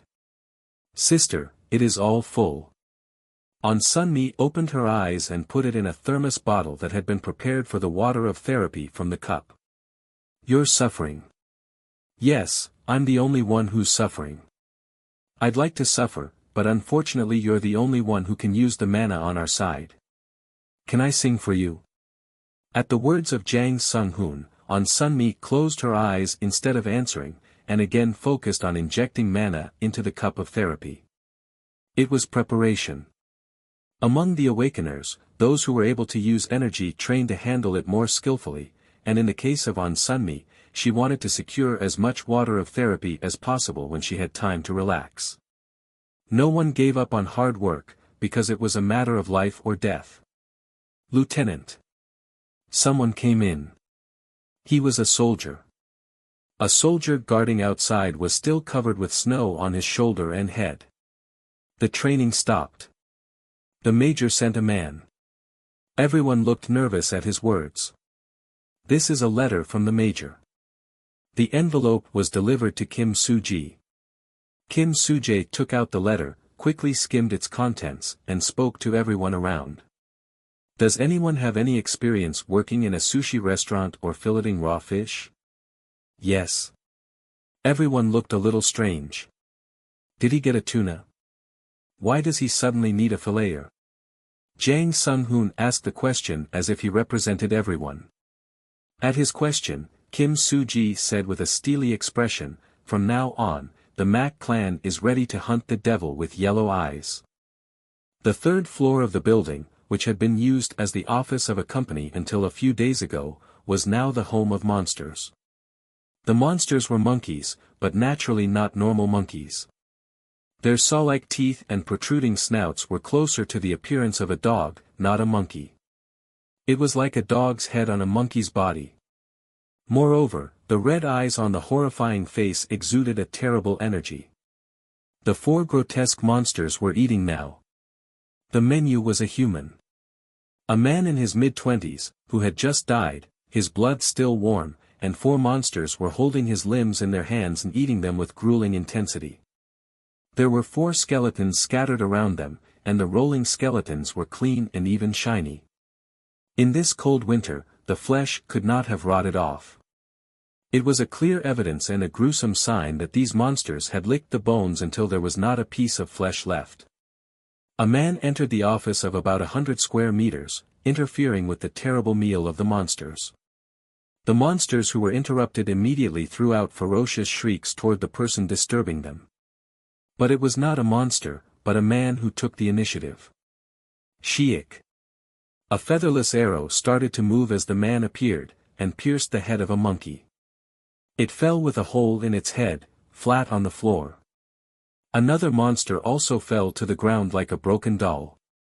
Blood sprang out from the corner of its temple. Kung! Kung! The two remaining monsters, which were ready to jump at him in rage, burst out with frightened cries. The cries did not last long. Shriek! The two monsters also fell to the ground with holes in their heads, after the arrow painted a sleek line between them. The arrow that had destroyed four monsters in one rush returned to a revolver holder mounted on the man's waist, as gently as a butterfly. The man, Kim Tae-hoon, looked around again. His expression was not very good, betraying no satisfaction with what he had done. Behind him came Bang Hyun-wook's voice. "Big brother, the first, second and third floors are cleaned. This place is cleaned, wow." Soon after Bang Hyun-wook saw what Kim Tae-hoon had done from behind his back, he whistled briefly. "I feel it every time I see it, but it's still really scary. I'm glad you're not my enemy." At the admiration of Bang Hyun-wook, Kim Tae-hoon gave an order instead of an answer. "Take the monster stones and hang the flag outside the window." "Yes." Bang Hyun-wook's answer was followed by a rookie salute. He was trying to lighten the atmosphere, but Kim Tae-hoon's expression was not loosened. It couldn't be loosened. This is not enough. What made Kim Tae-hoon's look solid right now was nothing but his weakness. Lack of power made his mood mixed. No one would believe it if he said his mind, since Kim Tae-hoon was already too strong. The pattern on the back of Kim Tae-hoon's right hand was evidence. == Basic abilities. Strength, 92. Health, 77. Special abilities. Energy, E+ rank. Mana, E+ rank. Telekinesis, A rank. Mana resistance, E+ rank. Defense, E+ rank. Basic and special abilities were already high enough to be incomparable with the other Awakeners. There was a clear difference between him and Bang Hyun-wook, who boasted the highest level of strength after Kim Tae-hoon. For the weak monsters, he did not have to use telekinesis, but simply could kill them alone, without having to use the powerful relics in his hand. In addition, the abilities he had acquired after eating monster stones were also great. But was he weak? It was unbelievable, and not funny. On the contrary, if Kim Tae-hoon was in front of a monster he should face from now on, the story would be different. Doing this, I can't even make time for the devil's snake. A devil's snake. It refers to a huge yellow-eyed snake that currently used a subway station as its own nesting place, and actually reigned as the ruler of downtown Bucheon. And now it was the target they were hunting. Of course, Kim Tae-hoon didn't want to fight the devil's snake. In addition, if Kim Tae-hoon had any common sense as an individual, he should not fight the devil's snake and avoid the encounter itself. But now, Kim Tae-hoon was not an individual. Outside the building, Kim Tae-hoon turned and looked at the building he had just been in. A window broke, and a white flag appeared. Kim Tae-hoon turned and looked at the building next to him. Not a few visible buildings had white flags flapping outside their windows. As Kim Tae-hoon looked at the flags, the day after the snowstorm ended, the day the sun rose, came again. It's 40%. At the words of Jang Sung-hoon, 5 people, consisting of 3 men and 2 women standing close, stared at him with cold eyes. It was a fierce look. It was not a vague expression. There was an invisible but apparent force from their eyes. This was the force of an awakener, only available to those who had the opportunity to acquire the superhuman power to fight against the monsters in the Age of the Monsters. But Jang Sung-hoon was not daunted by their spirit. Behind him was a boss who the crowd of 5 awakeners and leaders of Messiah rushed into and fell before. Don't stare at me like that. Did you think you were going to become our own favorite community? Not one of us ever said we would go down there, yet we belong to the Messiah, a middle-aged man answered immediately. He was a very muscular man and was wearing only a thin, long-sleeved t-shirt, even in the cold weather and without heating. His muscular body was exposed to the cold. It was a blatant expression of power, in fact. His strength and the energy to endure this cold was showing his power. Of course, his snarling voice was also powerful. He was showing that he was not willing to back down. So you're going to risk your life with my boss? That sounds like it to me. Would you like me to make a plate for you? Would you like to play a game of character removal? The muscular middle-aged man turned off his mighty spirit at the gaze of Kim Tae-hoon, who watched him indifferently behind Jang Sung-hoon. Jang Sung-hoon looked at him like that and said, "Do you think this is like we're getting a baseball player, and I'm here to sign a contract with you? I think you haven't thought this through, yet." With his words, Jang Sung-hoon grabbed his shirt and flapped it lightly. Or does this look like a suit for office workers? At the words, the 5 awakeners glanced at the soldiers with guns, who were looking at them from behind Kim Tae-hoon. The expressions in the eyes of the soldiers were not just those of those drafted into the army. It was the glitter in the eyes of those who had survived monster attacks, and not for a short time. If necessary, they were totally ready to pull the trigger now against people. Well, I'll tell you again. The story is simple. You awakeners are now hunting dogs in the Mac clan's name. If you don't like the term a hunting dog, you can change it to a hunter. You can name yourself as you wish. There is only one important thing. You have to pay the Mac clan 40% of the monster stones you get from being a hunting dog of the Mac clan. Jang Sung-hoon had summarized his words so far, with his back to his allies. The 5 awakeners avoided the answer to Jang Sung-hoon's words. They looked at Kim Tae-hoon sideways. By chance. Everything went on rather abruptly. When the night of the blizzard passed, and the new white world unfolded, the news was delivered to the Messiah executives waiting in Bucheon City Hall. Their leader, Lee Jin-sung, was dead, and Kim Tae-hoon, the leader of the Mak clan, wants to negotiate with the remaining Messiah executives. The negotiation table itself was easily set up. There were virtually no people who devoted their enthusiastic loyalty to the dead Lee Jin-sung in the first place. In addition, there were no people who wanted to sacrifice themselves for the war against Mak clan, without knowing who had taken Lee Jin-sung. On the contrary, the remaining executives of Messiah welcomed the negotiation itself. Proposing to negotiate would mean that the other side did not want a war against the Messiah. This is not a negotiation, but a threat. But the table was not the same as the Messiah executives thought. Jang Sung-hoon, who came out as the representative of Mak clan, demanded 2 things of the Messiah. 1. The awakeners of the Messiah would be hunting dogs of the Mak clan. 2. The hunting dogs would devote 40% of the monster stones gained through monster hunting to the Mak clan.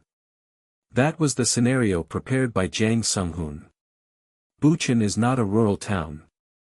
It was once a metropolis with a population of over 800,000, and it needs a system to rule a place with hundreds of thousands of survivors. When Kim Tae-hoon accepted his opinion and said that he would make Bucheon a base area, Jang Sung-hoon thought that Kim Tae-hoon's way of operating the Mak clan could not work. The established Mak clan was a group that existed only for Kim Tae-hoon. No matter what Kim Tae-hoon did, they could not refuse. They were a group that could perform Kim Tae-hoon's command perfectly, a group that could be controlled close to perfection. It was possible because the size of the Mak clan was at most 50 or so. However, if the group took Bucheon City as a base area and kept survivors under them, the story would be different. It was impossible to completely control thousands or tens of thousands of humans. It was something no one had ever done, and no one could do it. It's impossible for the boss to monopolize the whole thing from now on. In particular, a system was needed to control a new variable, awakeners. Kim Tae-hoon has been able to take all the monster stones he got through hunting. You don't understand because you don't have an answer, but you'll only have to pay your 40% of the monster stone you've acquired, and we won't mind what you do with the monster bodies you've killed. Every time you kill a special monster, we'll negotiate. You can eat it. You can give us a notification after you eat it. If you did not notify us, and later there is something strange about an ability you have learned, when I take a look at your awakener mark, it will cause trouble. So Jang Sung-hoon tried to tie up Kim Tae-hoon and the surviving awakeners with a very simple relationship. In easy terms, it's give and take. Give and take. It was a simple concept that a child could understand. Based on the concept, Jang Sung-hoon wanted to receive 40% of the monster stone that they would acquire, from the awakeners still surviving. 40%, what do we get by paying that 40%?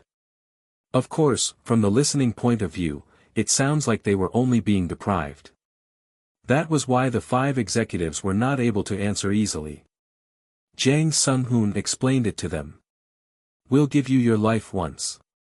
You don't want to die, do you? What the hell is that? It's a joke. A joke. If we really want to kill you, why do we have a negotiation table here for you? When we find a man with a mark on his back, shooting him is easy to do. Is that a threat? Threat. Kim Tae-hoon, who had been keeping silent with Jang Sung-hoon in front of him, came forward. Everyone was nervous about it.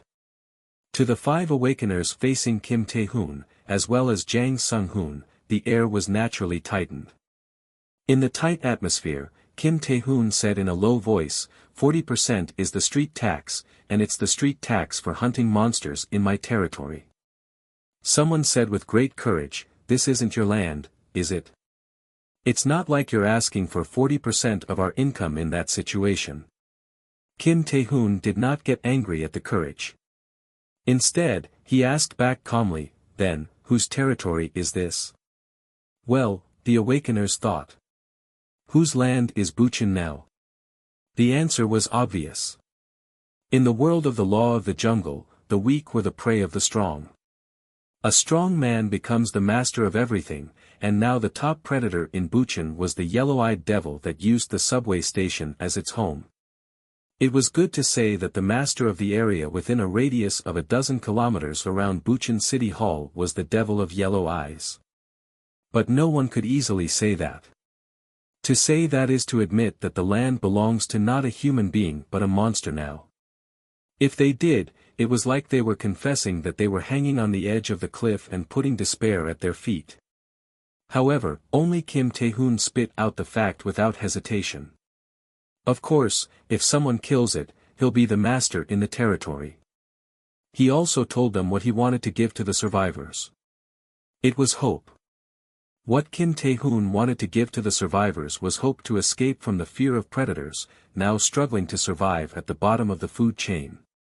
It's 40%. If you're sure you won't get caught, it's all right whether you cheat or skip it. If you don't get caught. There was no further objection. Kim Tae-hoon stepped back, and Jang Sung-hoon said with a smile to the 5 frozen people. We don't have a contract. This is a commitment based on mutual trust and faith. I'll trust your will. You don't want to die by sacrificing a living human being to live on, and you don't want to die later, do you? Thanks to Jang Sung-hoon, your head won't hurt. Kim Tae-hoon, who finished reminiscing, settled the situation in his mind. Now, Messiah's Awakeners had become Kim Tae-hoon's hunting dogs. From now on, the Awakeners must dedicate 40% of their gains to him. Of course, in return, Kim Tae-hoon should provide them with a safe hunting stage. He's a smart guy. This did not simply stop there. If Messiah's Awakeners became Kim's hunting dogs, ordinary survivors would also be forced to follow him. The only way for ordinary people to fight against the Awakeners and the monster was with weapons like guns, which were owned by Kim Tae-hoon and the Mak clan. Of course, it was not perfect. It's not just him who's smart. Not everyone was happy with this system, and there was no way that the system could control everyone completely. At this moment there had to be a group of people preparing for a scheme, and a few of them would be smart. Surely there would be problems. There would also be some pretty serious problems, to the extent that people died, and the person who caused trouble in return would also die. Jang Sung-hoon was also well aware of the facts. That's why he said, it's necessary. All I have to do is kill the devil. A devil snake. Its body would be the strongest symbol and shield. Everyone who survived if Kim Tae-hoon captured the devil snake would be indebted to him, and they would have a sense of duty to protect his existence in order to survive in the future. All I have to do is kill it. That was why Kim Tae-hoon's thoughts were not so complicated. There was nothing complicated to think about. It was obvious what to do. Boss. I finally made a video. I took a photo of him. It just wouldn't be easy. The world was white from the blizzard, and that was all they could see. The horrible traces of the disaster that struck the world for several days were not hidden in the snow. In other words, the places where there was no snow were still covered with terrible marks. It was the history of the new Yeongdong station. The station, which had impressive walls, floors, and ceilings, was nowhere to be found as if a mad herd of bulls had passed by. SSSS. The sound came from a huge monster passing by. It was a snake. It had black scales, darker than the lightless station. But it was too big to call a snake. It couldn't be compared to the term a big snake. At the same time, it was incredibly powerful. When its body brushed the wall lightly, the bricks collapsed like a waterfall. The snake that seemed impossible to stop, stopped in front of a mound of dead bodies. It fluttered its tongue in front of the stack of dead bodies but did not start eating at once. Instead, it tasted the bodies with the long forked tongue. SSSS. Its action of pulling its body back was the same as a little boy who was very picky about food. In the end, it ignored the pile of corpses and moved out of the station right away, hunting living things with hot blood instead of cold bodies.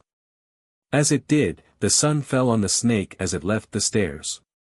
Its inverted triangle-shaped head appeared, and its yellow eyes appeared. Its eyes were beautiful enough to be called gold rather than yellow, but they could not be thought of as beautiful by anyone who looked at them right now.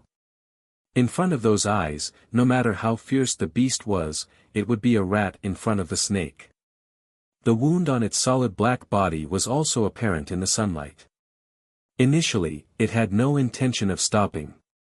Its body gradually began to emerge from the dark. Then a cold wind blew past. At the touch of the wind, the snake paused. It soon turned away as the wind picked up.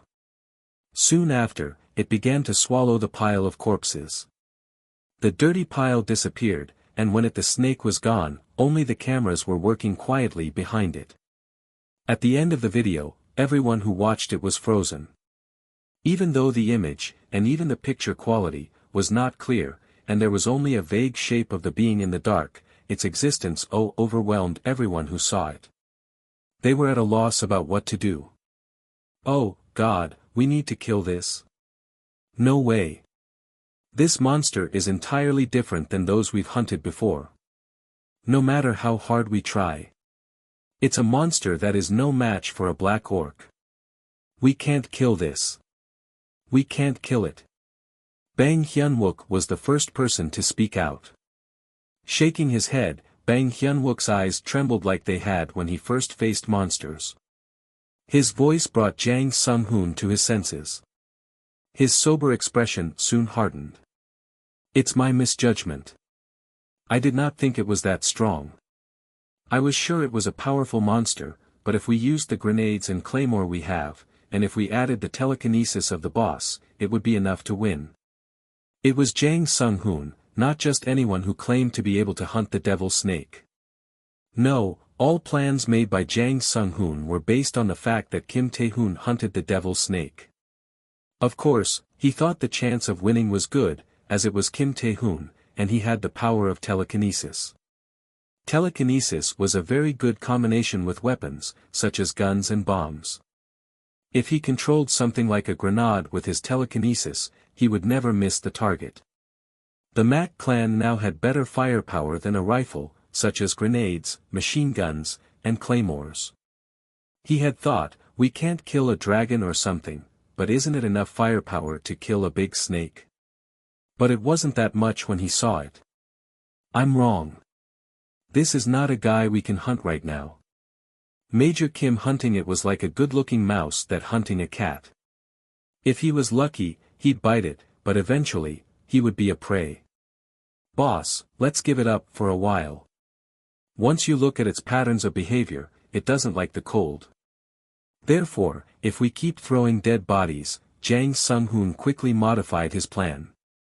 Kim Tae-hoon did not respond to Jang Sung-hoon's urgent remarks. Instead of answering, he played the video again in his mind. When it was exposed to sunlight while coming out, its image was taken by a camera he had installed. He recalled the look of its body. Its level of protection is beyond that of a black orc's. It was not a vague guess. The abandoned subway station was very dangerous. Walking around the station with bare skin was like going naked on a thorny path as a human being. Even if it didn't get hurt deeply, it would get scratched. The devil snake, however, had lived for several days in the ruins of the station, and still boasted its beautiful body, just as clean as a glass, not showing a speck of damage. But there was a scar on its body. The sword works. The sword of the Imperator, which coveted blood and with an unknown master, had proved that it had hurt the snake. The conditions themselves are much better than those against the black orc. Furthermore, Kim Tae-hoon had various weapons to use against the devil snake. The power of the sword of the Imperator and Sun Sin's arrow need not be questioned, and mundane firepower was also sufficient. Above all, Kim Tae-hoon himself could set the battle stage this time. It was not a sudden battle, and it meant that he could fight where he wanted to after practicing and preparing. Yes, the conditions themselves were incomparably better than those fighting the Black Orc. There's only one thing left. If I can handle my telekinesis properly. Kim Tae-hoon's ability to take advantage of this situation was the only thing he can do. If he was capable enough, there would be no reason to fail when hunting the devil's snake. Jang Sung-hoon, how much time do we have? Yes. Jang Sung-hoon was frightened. Are you going to hunt the snake?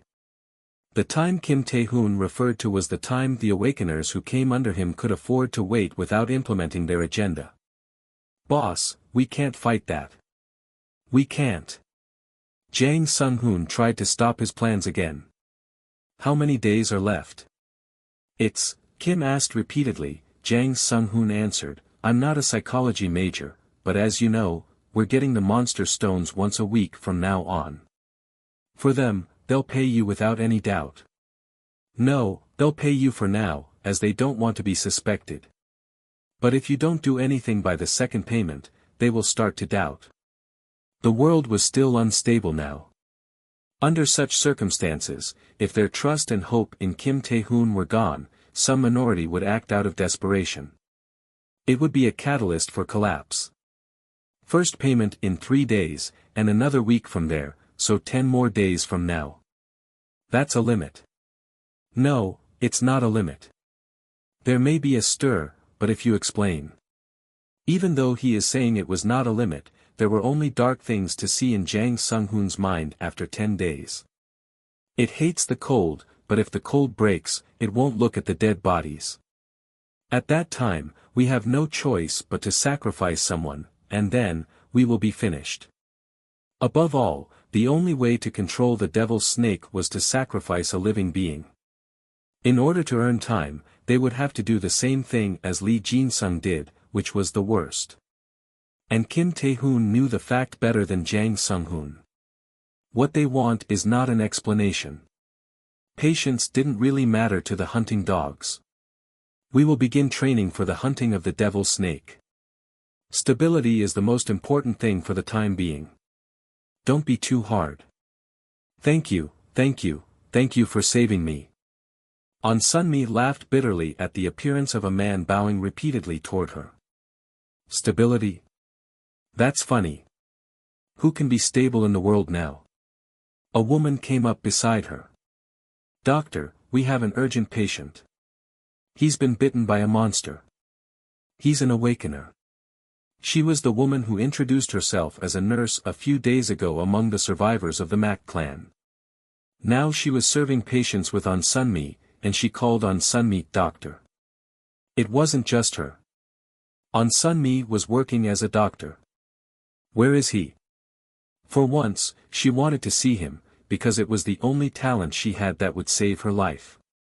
It was also a very important part of the Mak clan. There was virtually no proper medical service in the world. Since there was no medicine on hand, they might have to risk their lives to get medicine. There were many people dying due to lack of fever reducers and antibiotics. In such a world, it was a tremendous thing to have a medical service and a place to visit when they were sick. Erf, please save me. What kind of monster were you bitten by? A dog? No, a monkey dog bit me. Is your arm the only place you were bitten? Moreover, it is no exaggeration to say that the value of their life was everything for the humans who had a supreme task to survive. Insurance and health care were no longer meaningful. It was time to give everything they had for their life. Even more so for awakeners. Yes, only my arm was bitten. On Sunmi's gaze turned to the right arm of the patient lying on the cot. The wound was serious, and it would normally be better to just cut off his arm in a place like this without proper medical equipment. Prepare the tools. Yes. However, as On Sunmi confirmed the wound, she immediately went to treatment without hesitation. A brush and a knife. She even took out a brush and knife instead of a scalpel and scissors. It was a mysterious thing to do. But she wet the wound with the water of therapy she had created, and also applied the flesh of the mud troll with a knife. The serious wound began to be healed itself at a remarkable rate. The price is 8 monster stones. The treatment was over in a flash, and the settlement was required immediately. Oh, yes, here, the Awakener's colleague immediately paid 8 red monster stones for treatment. When the treatment was over in such a short time, the people waiting for treatment looked surprised at those who left with clean scars instead of serious injuries. Jang Sung-hoon appeared in the stillness. "How was your business today, sister?" On Sun-mi looked sullen at his words. To her, Jang Sung-hoon was like a younger brother who had entered college and had no money. There was no sister who would show a happy expression at the appearance of such a younger brother. "What brings you here?" "We found a mud troll, or more like a mud troll nest. 3 were identified this time. They made a 500-unit apartment complex a grave of dead bodies. It will take some time for the goblins and the orcs to eat all the bodies." "Are you here to let me know that?" "No. I'm here to listen." "So what happened?" On Sun-mi said with a firm expression to the question. Nothing special about the body. It was a story about dissection. The dissection of an awakener. By eating monster stones, an awakener becomes stronger. If the awakener died, was there a stone in the heart of the awakener? Everyone doubted it, but there was no chance to answer the question. They had never got the body of an awakener who had been steadily eating monster stones. So, the body of Lee Jinsung and his aide were clues to solve the question. Naturally, they dissected both men. But there was no result. Monsters died and left a stone, but an awakener died and left nothing. Humans only know how to use something, but they don't know how to leave something behind, even now that the world has changed. On Sun-mi threw a sling bag with filled monster stones toward Jang Sung-hoon, who was speaking more nonsense. Why is this? Give it to the boss. You earned it, didn't you? It would not be useful if I ate it. Boss suddenly became a pimp. The lieutenant and you, both of you, bring in their own hard-earned gains. In this world, a strong man is the best, I suppose.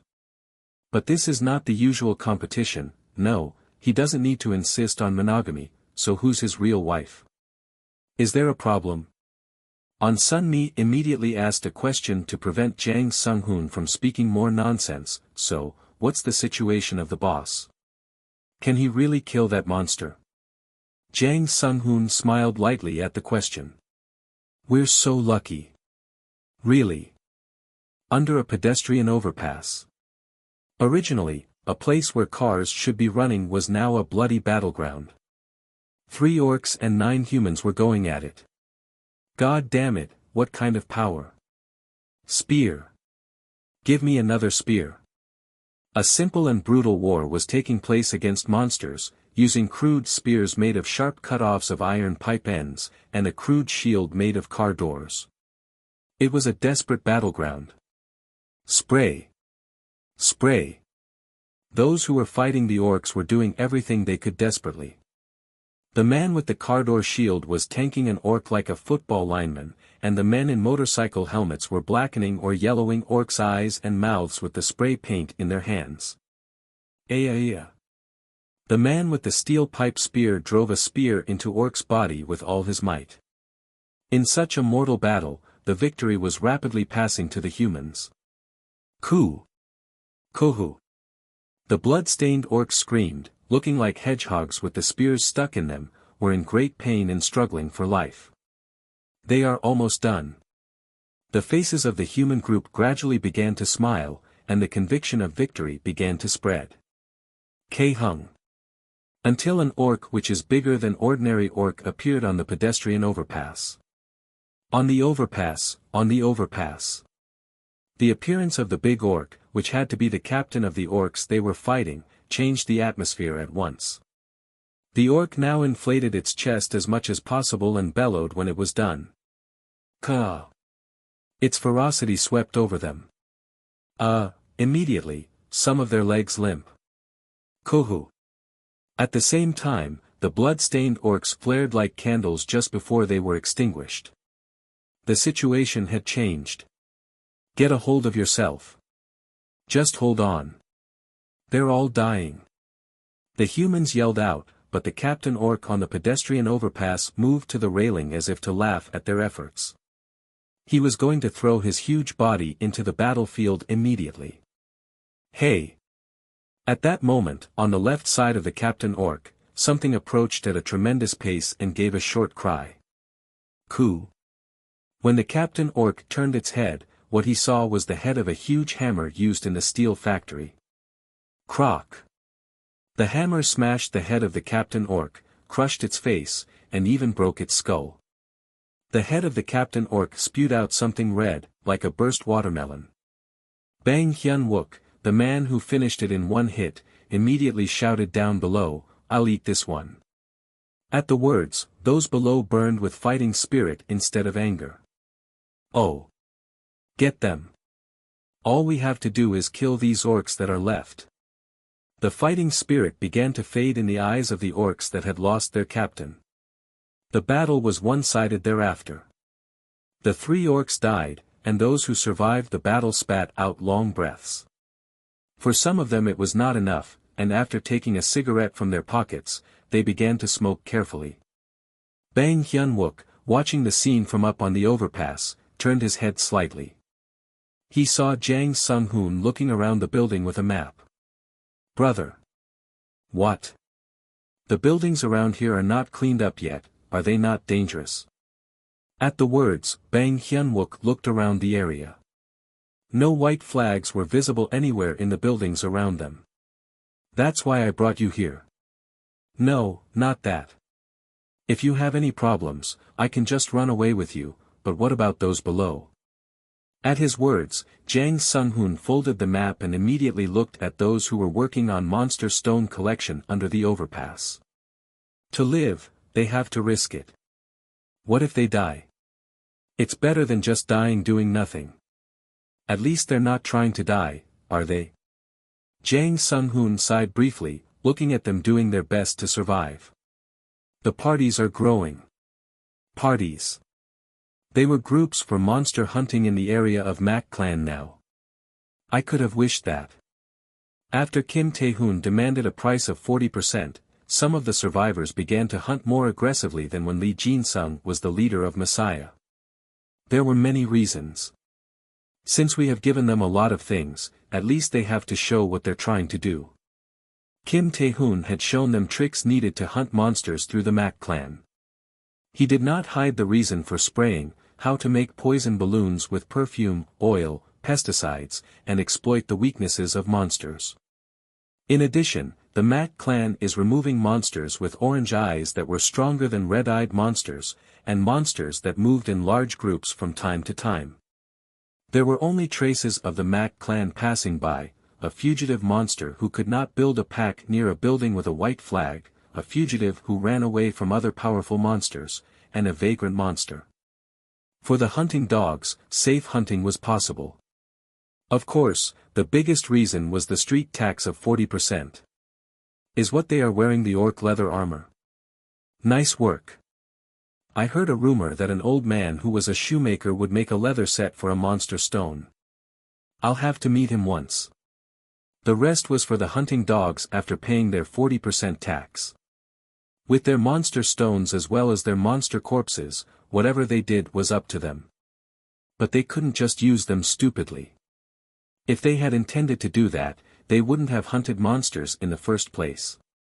There was something they wanted to get through hunting, so they were hunting. In other words, hunting monsters was not just consumption, but hunting to fuel productive activities. We built an ecosystem, so they're trying to survive. Of course, all sorts of ways were being tested out, trying to use monster bodies more efficiently. The old man who made leather shoes, and the technician who repaired the leather shoes, now making armor with monster hides, the worker from a construction site who made a spear with construction materials, and someone who worked at the car factory, converted a car into a tank to break the monsters. It's more like a place where people live now. It was also the way mankind has survived so far. The development of technology created to achieve something better had made humans the top predator. The same was true of the age of monsters. In order for humans to survive in this age, they had to use this way to survive. If boss kills the devil snake, the number of parties will explode at that moment, and a group that has a lot of power in it, and that has a smart person, will try to establish a clan like us. Of course, if Kim Tae-hoon could not kill the devil snake, everything they had prepared so far would collapse like a mirage. Do you have anything you're looking for when you keep looking at the map? We have to check the monster's territory, because there's a high probability that there's a strong monster in the apartment or housing complexes. That's great. Honestly, I'm just thinking about whether Big Brother can kill that snake. If Kim Tae-hoon failed to hunt the devil snake and was killed, there would be only despair in Bucheon. There would be scenes of desperate humans hunting each other in front of monsters. Literally, the humans who survived in Bucheon would self-destruct. But at this moment, Jang Sung-hoon did not think he would fail in the hunt, which is why he came here. We cannot get an answer even if we think about it. What we're going to worry about is after the boss kills the monster. I'm sure it's here. There must be a secret warehouse of Baek Sung-taek, where he kept the artwork he has stolen. I can't see through the map, so there's no way to know. Isn't there a map relic, like a map nucleus? 8 ==========. Gulp. Kim Tae-hoon took a photo of his right hand with a smartphone after eating a monster stone. Sad face basic abilities. Strength, 100. Health, 89, ==. At last, his strength level exceeded 100 points. It was amazing. It's as fast as when I took all the monster stones. But what was even more surprising was that Kim Tae-hoon had not been monster hunting recently. Nevertheless, the speed at which his stats rose was as fast as when hunting monsters on the front line. Jang Sung-hoon was right. It was all thanks to Jang Sung-hoon. His system made survivors hunters. Hunters hunted monsters, and Kim Tae-hoon's share increased as did the number of monsters they hunted. Of course, it wasn't all for free. Kim Tae-hoon raised his head. The sword of the Imperator, the eerie sword, was hovering like a satellite near him. The movement was very smooth. It was like the sword was moving on its own. It was the result of hard training. I am now at a satisfactory level. The potential and effectiveness of telekinesis were infinite. Infinite did not mean that a user with that kind of telekinesis could use everything, just like F1 racing cars mean nothing to the public.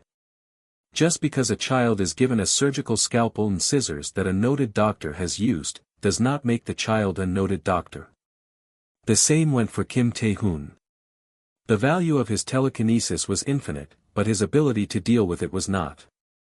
Of course, through training, real fighting and practice, the endless possibilities would gradually become his potential. However, Kim Tae-hoon could not afford to learn something new as the time was limited to him. Instead, he tried to do well what he could. Faster, stronger, more precise. He practiced moving and controlling the sword more quickly and more precisely with his telekinesis. Cut. At the thought of Kim Tae-hoon, the sword of the Imperator shot out like an arrow. It flew toward the tire located behind him and passed through the top of it. Shwik. A piece of the tire that had been cut off in passing fell to the ground. Near the piece of tire that had fallen off were more pieces of broken tires. The ones on the bottom were thicker than fingers, and the later ones gradually getting thinner. On the top of the pile of tire pieces was a thin slice of paper. Kim Tae-hoon blew out a long breath like a steamboat about to start off. The devil snake had not been in a good mood lately. Only cold corpses were served as meals, and eating cold in the cold weather was a hardship and humiliation. The devil snake didn't want to go somewhere colder, so it endured. SS. But the devil snake no longer wanted to bear the hardship. Today it intended to fill its stomach with living beings, and it would not even look at the pile of dead bodies. Of course, just in case, it headed to its dinner table, as usual. And as always, there was food again. But there was only one corpse this time. Sure. The devil's snake was angry at it. It was going to satisfy itself with only one sacrifice. Moreover, the body smelled disgusting. Shah. The devil's snake could quickly see that the body was not a sacrifice, but a poison bait. It was even angrier, and it did not intend to endure its anger. It was going to show its dignity once again, and that this was its territory. It began to climb the stairs without hesitation. The cold air that descended the stairs did not stop the angry devil's snake. It appeared at once in the subway entrance. The snake that greeted the sunshine after a long time revealed its great splendor under the sunshine. Booing. At that time, a huge bus rushed at the devil's snake with all its speed, as if to welcome it. Quack quack quang. The bus hit the devil's snake, and the vehicle crumpled like it was made of tofu. On the other hand, the body of the devil's snake was only shaken, not falling, and kept its place without falling. The yellow eyes of the devil's snake lit up with an awful murderous spirit. It swiped its tail toward the bus that had smashed into it. Quang! The bus broke in two like tofu broken in half by chopsticks. As if it was not enough, the pavement of the road was also crushed by the tail of the devil's snake, leaving a broad scar on the ground. The blow left the world quiet. A terrible silence filled the surroundings of the devil's snake. Awoo! Howling broke the silence. It shook the devil's snake's body, and its eyes narrowed to slits, evidence of a terrible rage. It was ridiculous that a smelly werewolf in its own realm was howling. The devil's snake had no intention of accepting it. Awoo! The devil's snake began to race toward the howling. The place it arrived was an empty lot for building construction. A human standing alone in the vacant lot greeted it. It was a vacant lot meant for a building. At the center of the vacant lot stood Kim Tae-hoon, surrounded by Mac Clan soldiers and a number of other awakeners who were assigned their missions, waiting for the time to perform their duties. All I have to do is pull the trigger. Let's just act on orders. It's not that difficult. While waiting, they had recounted their duties hundreds of times. But all of them were stiffened when the devil's snake appeared following the howling of Kim Tae-hoon. It was a huge monster over 20 meters long, and it was big enough to swallow a car in a gulp.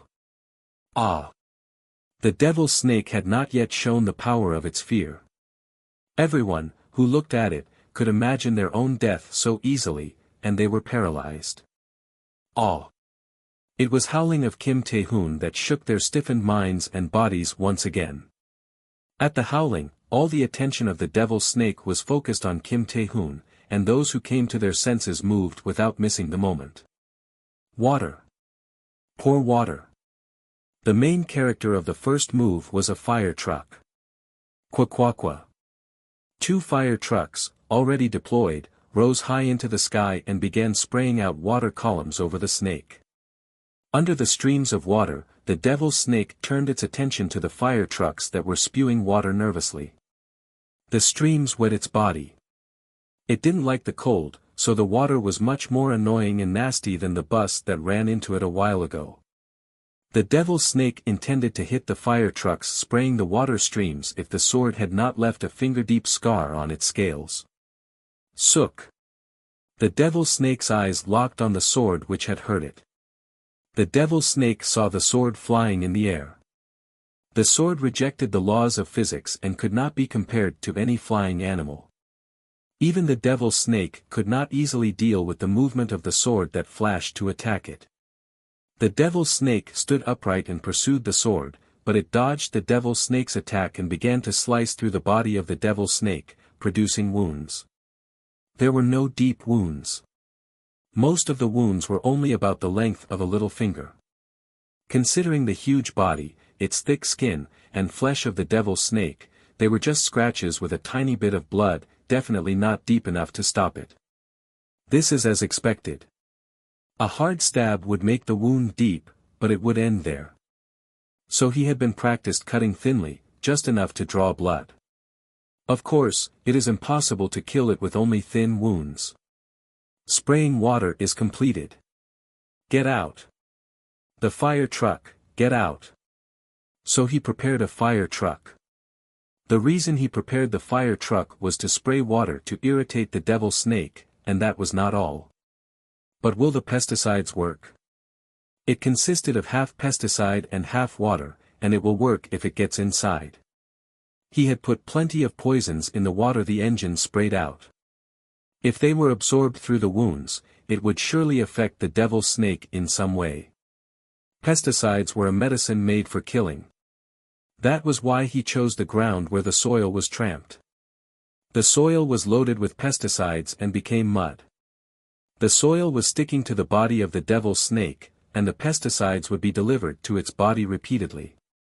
If the devil snake ate the soil, then it could affect its internal organs. And this was just the beginning. It was distracted by the blade. Kim Tae-hoon, who saw the devil snake chasing the sword, immediately pulled an arrow of sunsin from his waist. The arrow, without a tail and feathers, was different from usual. It was coated with ice. The ice, of course, was not ordinary ice. It was poisoned ice. Moreover, the poison was a tetrodotoxin. The poison of a blowfish. Kim Tae-hoon, when he heard the story of the devil snake, first thought of how to hunt using poison, instead of thinking that he could kill it with physical force. At the same time, the place where he heard the story, the place called a sushi restaurant, inspired Kim Tae-hoon. It was the inspiration for using blowfish toxin. After that, Kim Tae-hoon immediately collected the poison from the dead blowfish at a blowfish specialty store in Bucheon City. He also checked its effect. In the case of the farmed blowfish, there was no toxicity, or only really weak, but some of the blowfish collected by Kim Tae-hoon were caught at sea, and the effect of the venom was confirmed against pigeons and monsters which had survived in the cold land. Of course, he knew that the poison from only a few blowfish was not toxic enough to kill the devil snake. Because of that, he was not expecting a lot. Twisting, stumbling, or losing consciousness for a few seconds was all he wanted. The arrow flew toward the devil snake, which was focused on the sword, as expected by Kim Tae-hoon. Pock! Then, like a syringe, it drove its little needle into the giant body of the devil snake through one of the small wounds. That's it. The feeling of the arrow piercing the body of the devil snake was transmitted to Kim Tae-hoon through his telekinesis. At the same time, the presence of the arrow disappeared from Kim Tae-hoon's senses. Its beginning. This was the prologue. This was not a mere fight, but a fight against the presiding ruler, the predator who dominated the center of Bucheon City, where prey became a challenger to take the land back. It was a fight for all or nothing. The first step is the mortar fire. It is natural to prepare for all-out war, and it was mortar fire that would be the beginning of the all-out war. Mortars were different from rifles, but they were difficult to use easily, and they had never been used properly in battle with monsters they had met so far. There was not enough distance, and people could not afford to aim. In other words, if a target was at the target point, there is no more effective weapon than a mortar against the target, even the target was bigger than a tram. It was a big monster, and they could not miss it. What was even better is that it was not difficult to get 1 or 2 artillery soldiers if 100 Korean men were gathered. Kim Tae-hoon looked up and saw the sword against the devil snake. The movement of the sword was playing with the devil snake, and as soon as it found a gap in the snake's quick movement, it made a wound, racing along the body of the devil snake. Only the sword was in the yellow eyes of the devil snake. It was focused on nothing but the sword. Kim Tae-hoon began to lure the devil snake. He manipulated the sword with his telekinesis and led the devil snake closer to the center of the vacant lot.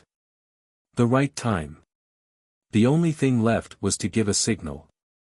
As soon as he gave the signal, the mortar will fire out their shells continuously. At that moment, the glitter of the eyes of the devil snake changed. Its eyes, which had been chasing only the sword, began to shine with a golden light that was not mere light. Ah! Aura! Something that had to be called like that passed through the senses of everyone concentrating on the vacant lot. Those who were exposed to it stiffened at the moment. He felt that the devil's snake was now scouring all of them, like dissecting them. Soon the eyes of the devil's snake began to move along the force controlling the sword, not the sword itself, along with the telekinesis that could now be seen. Of course, there was Kim Tae-hoon at the end of the power. The devil's snake saw Kim Tae-hoon, its tongue fluttering. 11. I was discovered. At the moment the devil's snake's eyes shone, Kim Tae-hoon could feel intuitively that it saw the power to handle the sword, not the sword. Soon after, Kim Tae-hoon was sure, as the devil's snake's eyes turned on him. I'm dead. Today, a man named Kim Tae-hoon would be killed by the devil's snake. It was not a vague conjecture or feeling. He'd already experienced death. Through the golden glass of Napoleon, Kim Tae-hoon clearly learned how that death felt. However, there was no passing light like a revolving lantern in front of Kim Tae-hoon's eyes. I will be killed by the devil's snake. He had never wanted to die, he had tried to live. He had learned what he needed to survive in the ocean of death. He had a clinging obsession with the struggle for survival. I have to kill it before I die. At that moment, his half-paralyzed body began to move. His energy supported its master's will to live. His energy revived his body, which had frozen under the glitter of the eyes of the devil's snake. But the devil's snake had already become a black shadow on Kim Tae-hoon's head as its jaws gaped open. Run away. No, I can't run away. His body told him, do not hope you will have a chance to run away with your body already half paralyzed. Therefore, Kim Tae-hoon did not avoid it.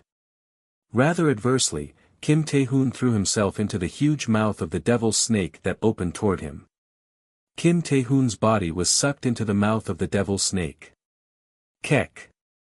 There came a strange sound from the devil's snake's throat. It was going to eat its prey, but its target threw itself into its throat, therefore, it was not a natural sound. But the devil's snake did not mind it. Kim Tae-hoon, in the eyes of the devil's snake, was an animal without poison. No, it didn't matter if the prey had poison. It was visible in the glowing eyes of the devil's snake. The only animal that could show its teeth to it was Kim Tae-hoon, and when it ate him, the rest of the animals were just its own game. That's why it swallowed Kim Tae-hoon. Soon afterward, the devil's snake's body began to crush Kim Tae-hoon. A body was forced to compress, and in the process, the flesh ruptured. Bones were dislocated, and eventually, there was the sound of breaking. The sound also reached Kim Tae-hoon. It was simply the sound of death. The screaming of the bones in his body knocked from the inside, not outside, was a sound that no one could see and hear, only those who faced death. But Kim Tae-hoon did not listen to the sound. Let's listen. It was the snake's sound, not his own sound. Throbbing. The heartbeat of the devil's snake was slow, like a snake. Throbbing. As soon as he heard the slow heartbeat of the slow snake, as he waited for the next beat to happen, Kim Tae-hoon ordered the sword connected to his will. Stab that sound.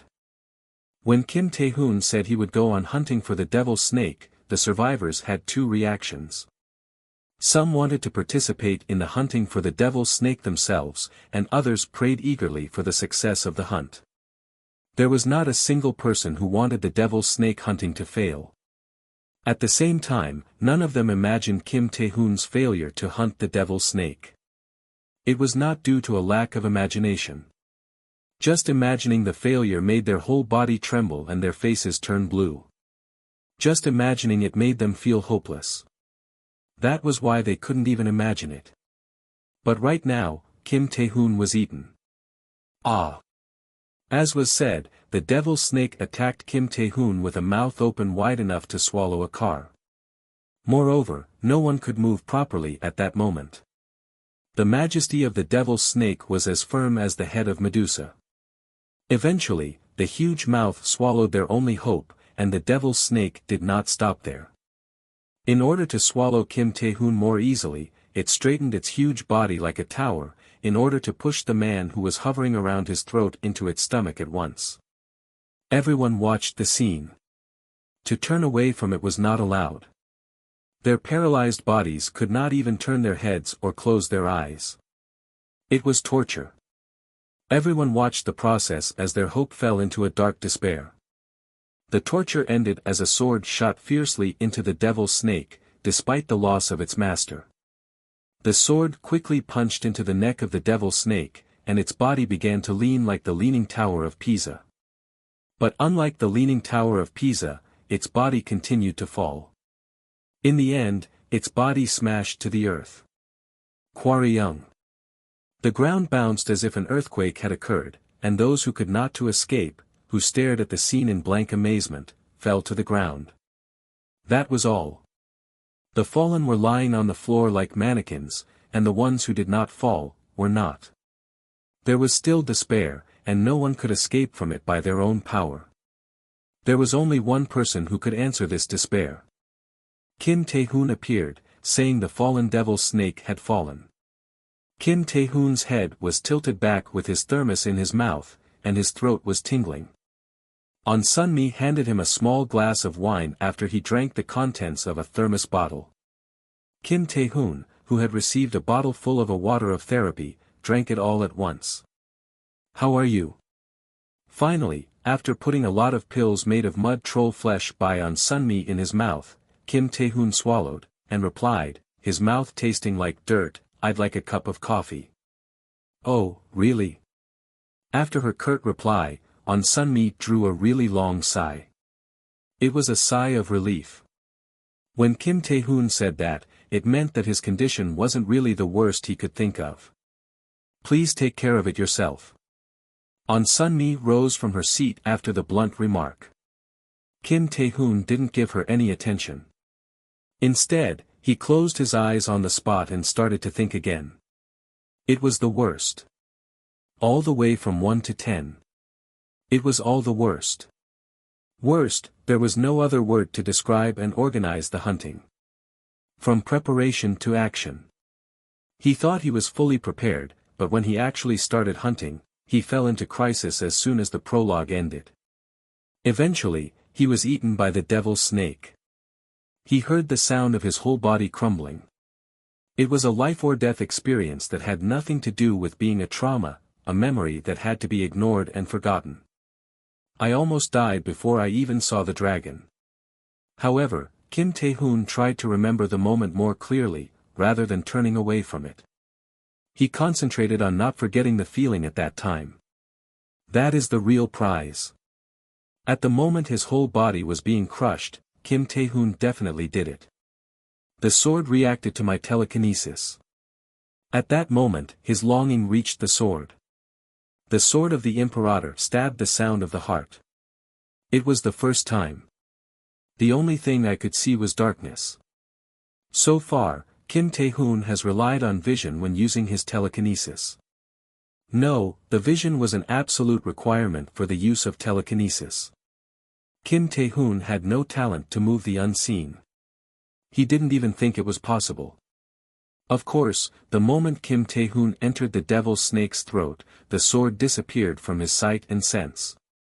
No, honestly, at that moment, Kim Tae-hoon even forgot the idea of manipulating the sword with his telekinesis. He just wanted the sword of the Imperator to reach the sound of the heartbeat of the devil's snake he heard. It was to feel that time more clearly that he was recalling the moment now. Tut. Of course, the feeling did not come to mind easily. It was a miracle created by the persistent obsession of life, no, made by his determination to live. It couldn't be a miracle if he could easily experience it. I can't help it. Of course, it wouldn't be easy to experience this feeling again. I can only be content with the possibility. But this made it clear, the possibility of telekinesis was endless. In addition, at this moment, Kim Tae-hoon had another power that was immediately available. Kim Tae-hoon rose from his seat and saw the dead body of a huge snake occupying the vacant lot. It was time to take the right of the winner. The devil's snake, which had fallen in the vacant lot, still had a bloody presence. No one dared approach the vacant lot. The same was true of the Mac clan's soldiers, armed and guarding the devil's snake and controlling access to it. There was no expression on their faces, standing with their backs to the carcass. The only difference between mannequins was the fact that they were breathing white mist. A man approached the land filled with fear. Those who were afraid of the devil's snake far away but could not take their eyes off it saw Kim Tae-hoon. No one immediately noticed that he was Kim Tae-hoon. Kim Tae-hoon's name had already spread, but there were not many people who had seen Kim Tae-hoon directly. Even if they knew Kim Tae-hoon's face, there were few people who had good enough eyesight to confirm his face from that far away. However, it was not necessary for someone to explain that the man was Kim Tae-hoon. There was only one man who could make the monster, which gave fear, nightmares, and despair to the survivors of Bucheon City, a carcass, and take the right of the winner from the dead body. Is that him? It is him. As Kim Tae-hoon drew closer to the dead body of the devil's snake, everyone realized his identity. When Kim Tae-hoon approached the vicinity of the devil's snake in the end, someone saw him and screamed. Hooray! A shout. It was a triumphant shout, and at the same time, it was the first shout. Hooray! The war that had begun with the sudden appearance of the monster on December 31st took away the shouts of survivors. Everyone had lived in a breathless state to survive. There was no proper victory. They just survived and pretended to be dead to live. There was no room to shout, or to be eligible for victory. Now was the first time. For the first time, the survivors who had been deprived and only run away had won their first real victory, and in return, they were entitled to shout as much as they wanted to at this moment. Hooray! The shouting spread out. The enthusiasm of the shouting began to melt the frozen world. Furthermore, the shouting urged the heart. Everyone's hearts began to beat wildly in the rush of the shouts. At the center of the shouts, Kim Tae-hoon looked at his own sword deeply embedded in the neck of the fallen devil's snake. The sword was sticking out its handle as if waiting for its master to come. Kim caught the hilt and pulled it out, like the legend of a king who drawing a sword from a rock. Shrieks. Without any trouble, the sword again cut through the body of the devil's snake and revealed its silver blade. The silver blade now scattered silver light around, reflecting the sunlight passing through the sky. Hooray! Those who saw the scattered silver blade began to shout with all their might. During the shouts, Kim Tae-hoon immediately set out to work. He cut the skin like digging a burrow, slicing away the flesh, and revealed the black heart of the devil's snake sleeping beyond it. He raised his smartphone over the yellow jewel embedded in the heart. The crystal of the black snake. Strength and health greatly increase when ingested. The skill level of energy greatly increases when ingested. The skill level of mana greatly increases when ingested. The skill level of defense greatly increases when ingested. The power of the black snake, the eyes of black snake, can be acquired when ingested. Kim Tae-hoon tore the yellow jewel off and put it in his mouth. There was no hesitation. He ate it in a gulp and swallowed it in a gulp. Kim Tae-hoon's body also took the crystal of the black snake at once, and it made the power of the black snake his own. First of all, the energy inside his guts began to change. The loach went mad and grew hugely. It became a snake. The huge snake with such great energy gave power to his body. It seemed that the power he could not control would burst out of him. At that moment, the power of energy focused on Kim Tae-hoon's eyes.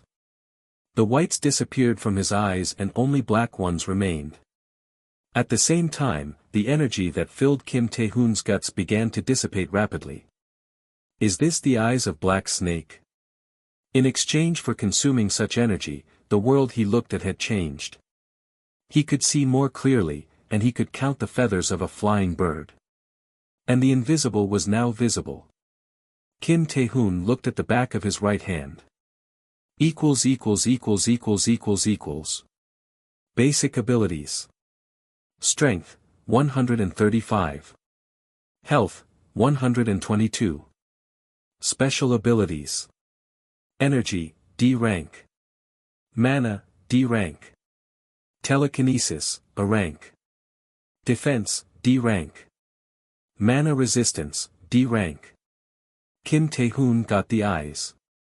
Jang Sung-hoon did not participate in the hunt. He was not qualified to take part in the hunt against the scary monster. He received a report after everything was over. Kim Tae-hoon was eaten by the devil snake, and miraculously stabbed its heart, survived, and ate its crystal. When he heard the report, Jang Sung-hoon felt dizzy. He almost died. The only thing that was done as planned was luring the devil snake. Everything after that was beyond his expectations. Even if Kim Tae-hoon died, it was no wonder. Ordinarily, he should have died. But in the end, he won. So now it was time to collect the spoils of the war. Jang Sung-hoon got up from his seat. They said the old man who worked at the leather shoe factory was part Kapsu. It was night time before the enthusiasm of the survivors, which seemed not to go out, cooled down. The night was dark and cold, and the survivors moved to find a warm place to survive again. Kim Tae-hoon was also prepared to spend the night. Kim Tae-hoon's bed was a car, and he sat in the driver's seat of a car that was too expensive to use as a tent instead of the Mercedes S500, put down the window, and turned his head. He saw the dead body of the black snake. Kim Tae-hoon looked at the dead body and picked up a mug. A partner with a steaming heart told him that it had no intention of spending the night. Boss. Big brother. Jang Sung-hoon and Bang Hyun-wook appeared at that time. Would you like a beer? It's very cool because it has been in the snow. I brought you a snack, too. Before his answer came out, Jang Sung-hoon was in the passenger seat and Bang Hyun-wook was in the back seat. Jang Sung-hoon, who was in the passenger seat, put his hand in a black plastic bag. Do you have any brands you like? I don't need it. Brother, I'll have Miller. Jang Sung-hoon handed a Miller beer can to Bang Hyun-wook. You're a young man who just graduated from high school, right? Huh, that's the way it is. Bang Hyun-wook smiled awkwardly and received the beer can. Kim Tae-hoon took a sip of coffee at the sight of the two. He began to enjoy the silence. Jang Sung-hoon started to talk in the meanwhile. You've been through it. Now let's get to the point, then. Now, we're creating a guild. The story did not have a head and tail. Guild? Brother, we area clan. What guild are we making again? It means we will allow the creation of new clans within our territory, and we will be the leader of groups of clans. For example, Mac Clan becomes Mac Guild and has multiple clans under its command, and the clans run several parties internally. It was a concept that anyone who had played an MMORPG game could easily understand. Bang Hyun-wook immediately expressed his doubts. Then it's dangerous, right? If we ever get betrayed. After killing the boss and taking the seat, all they have to do is to fight such monsters as are outside the window. Do you want to do that? Bang Hyun-wook, who immediately grasped the situation, took a drink of beer instead of answering. Jang Sung-hoon's eyes turned to Kim Tae-hoon. Actually, it's not just clans, but there are some parties that have a lot of power. They just need a system, because they're getting bigger. I think it's important to keep in mind to give the clans a gun if necessary. War is partly fought by a number of people. Of course, this is not an urgent problem. The immediate problem is the common people. They need a representative. Jang Sung-hoon drank a sip of soda and kept talking. The bomb that might really explode at any time is the common people like me. Right now the Awakeners are at the center of a group of survivors. It's not a good situation for the public. 2 or 3 out of 10 female patients visiting Sister Sunmi are victims of sexual assault. There are such victims among men, too. Of course, none of them confess the damage. Jang Sung-hoon's expression gradually hardened. This was the reality. You want to elect a representative for the public, right? They needed someone to speak for the voices of these people. That way, when the balance was there, the order could be established right there. We can't elect people, because we can't run the election in this situation, and we don't have to, because it's not hard to pick a representative. The boss can pick one right away. The question is, who do you pick? In that vein, can I have that snake? At the words he threw out, Kim Tae-hoon drank some coffee again. I have an old man named Park Kap-soo, who has been working on leather shoes for over 40 years, and he has good skill. I'm going to let him make things with that snake. And at the same time, I am taking this opportunity to recruit technicians who have been hiding or were unable to reveal their skills. I will make a workshop. And that's what we need to do to make a complementary relationship between the awakeners and the public. It was meaningless to have politicians who simply represented the voices of the public. They had to complement one another. They needed the public with skills, groundwork, and labor to support awakeners who hunted the monsters at the risk of their lives. At the same time, a symbol was needed, which could be used as a reference point when someone recorded this work later. The dead body of the black snake would be the most perfect symbol. We'll make some items of that leather, and then we'll give it to the newly created guild. At the words of Jang Sung-hoon, Kim Tae-hoon looked over at the dead body of the black snake silently.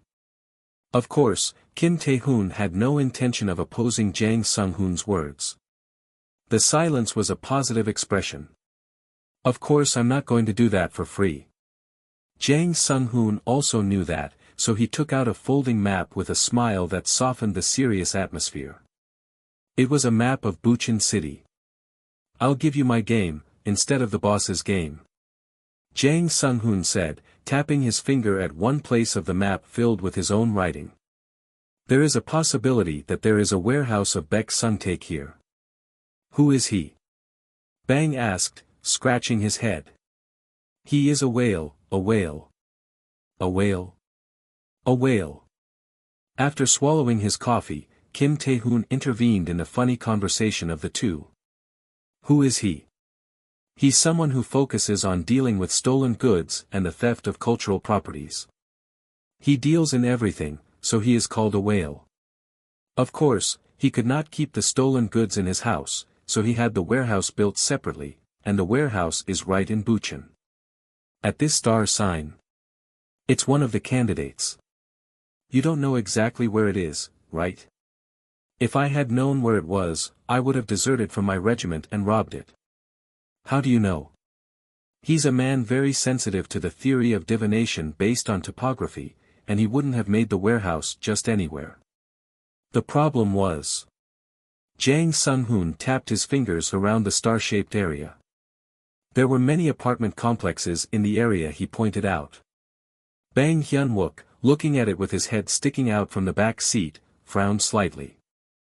There are so many apartment complexes. In normal time, an apartment complex would be no place special, but now that it had become a monster land, an apartment complex was the most hellish place in the world. The reason for hell was simple. It must be a complete monster den, and it's a den of powerful monsters. It had the richest food. The population density of the apartment complexes was higher than anywhere else, and it was December 31st when the monster appeared. It was the time when most people were preparing for the end of the year at home. Of course, there were many predators who fill their stomachs with the food where it was most abundant. Because of that, so far, Kim Tae-hoon and the Messiah had not easily accessed the apartment complexes. The place where Jang Sung-hoon pointed out now existed in the middle of such apartment complexes. Are you going to get in there with just a few people? If it was a normal case, they would not approach there. Even if they approached it, they had to clean with all the Mac clan's power and full preparation. We'll be on the move tomorrow morning. Boss, wouldn't it be hard to move straight tomorrow? You should first clean up the surroundings. I'm enough alone. Kim Tae-hoon now was quite different from yesterday. And tomorrow he would be totally different from now. Kara. The growl of the black werewolf passed over the desolate road where the sound of the wind could not be even heard. Behind that cry was the sound of werewolf's feet stepping quietly on the snowy ground. It was not one sound, but 6 sounds. 2 meters tall, with a huge physique, the werewolves had quiet footsteps that did not fit their size. Their red eyes glistened with their footsteps. There were many things in their glistening eyes. There was hostility to the prey in their territory, and there was a thirst for the hot blood filling the body of their prey. Their prey walked along the road, whether he knew it or not. He didn't want to hide his footsteps, and he moved, unwilling to hide his footprints, revealing his presence. Thump. Then 6 werewolves appeared before their prey. The werewolves, who appeared in formation as they surrounded him, immediately threw their heads back and raised their protruding snouts to the sky. Awoo! The horrifying howling, startlingly eerie, began to surge in from all sides. Even the howling was short. The black werewolves began to run toward their prey after a short howling, as if they could not afford to wait for the prey to have time to get afraid. 3 ran on 2 legs, and the remaining 3 ran on 4 legs. Their speed was terrifying, no matter how they ran, and the rush that seemed to crush the earth was enough to stop his breath. In the meantime, 2 of them had stopped howling, as if they were cutting a ceremony early, mocking their prey. At that moment, the eyes of the prey in the center of the black werewolves began to blacken. It was just a moment. Whine. From the mouth of the first black werewolf, which had met with the eyes, came out a pathetic sound that a puppy would not even spit out. The man rolled his darkened eyes. Nobody could see it, because black eyes on a black field showed nothing. And now there was nothing to notice the fact. It was just a moment. Whiz. A featherless arrow left the man's waist, leaving only a faint sound behind, moved around the man like a lightning bolt, if you followed the twisted, irregular line from above. But there was one thing in common from the movement. The brains of the black werewolves connected them all. Black werewolves, who seemed ready to start a mad feast, fell on the ground and began to roll. They were not able to get up. The man, Kim Tae-hoon, looked at the bodies of those black werewolves. The world seen by the blackened eyes, the eyes of Black Snake, was not too different from the world he usually saw. It was all clear. It was the same before. The black werewolves, who ran wildly toward himself at the same time, were so slow that they seemed to have stopped in Kim Tae-hoon's eyes.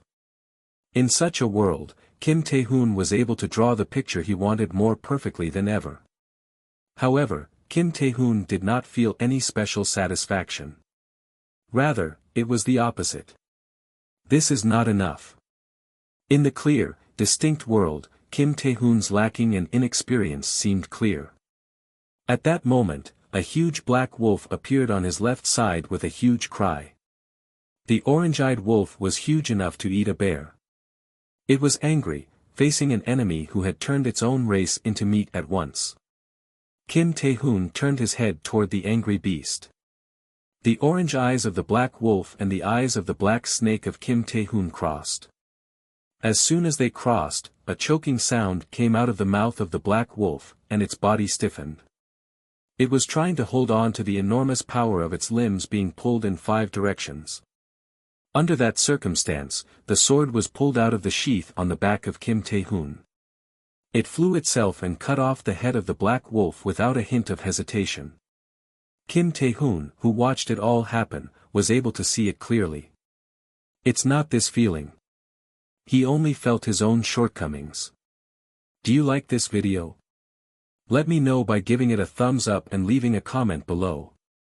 Don't forget to subscribe and hit the notification bell to stay updated on my future uploads.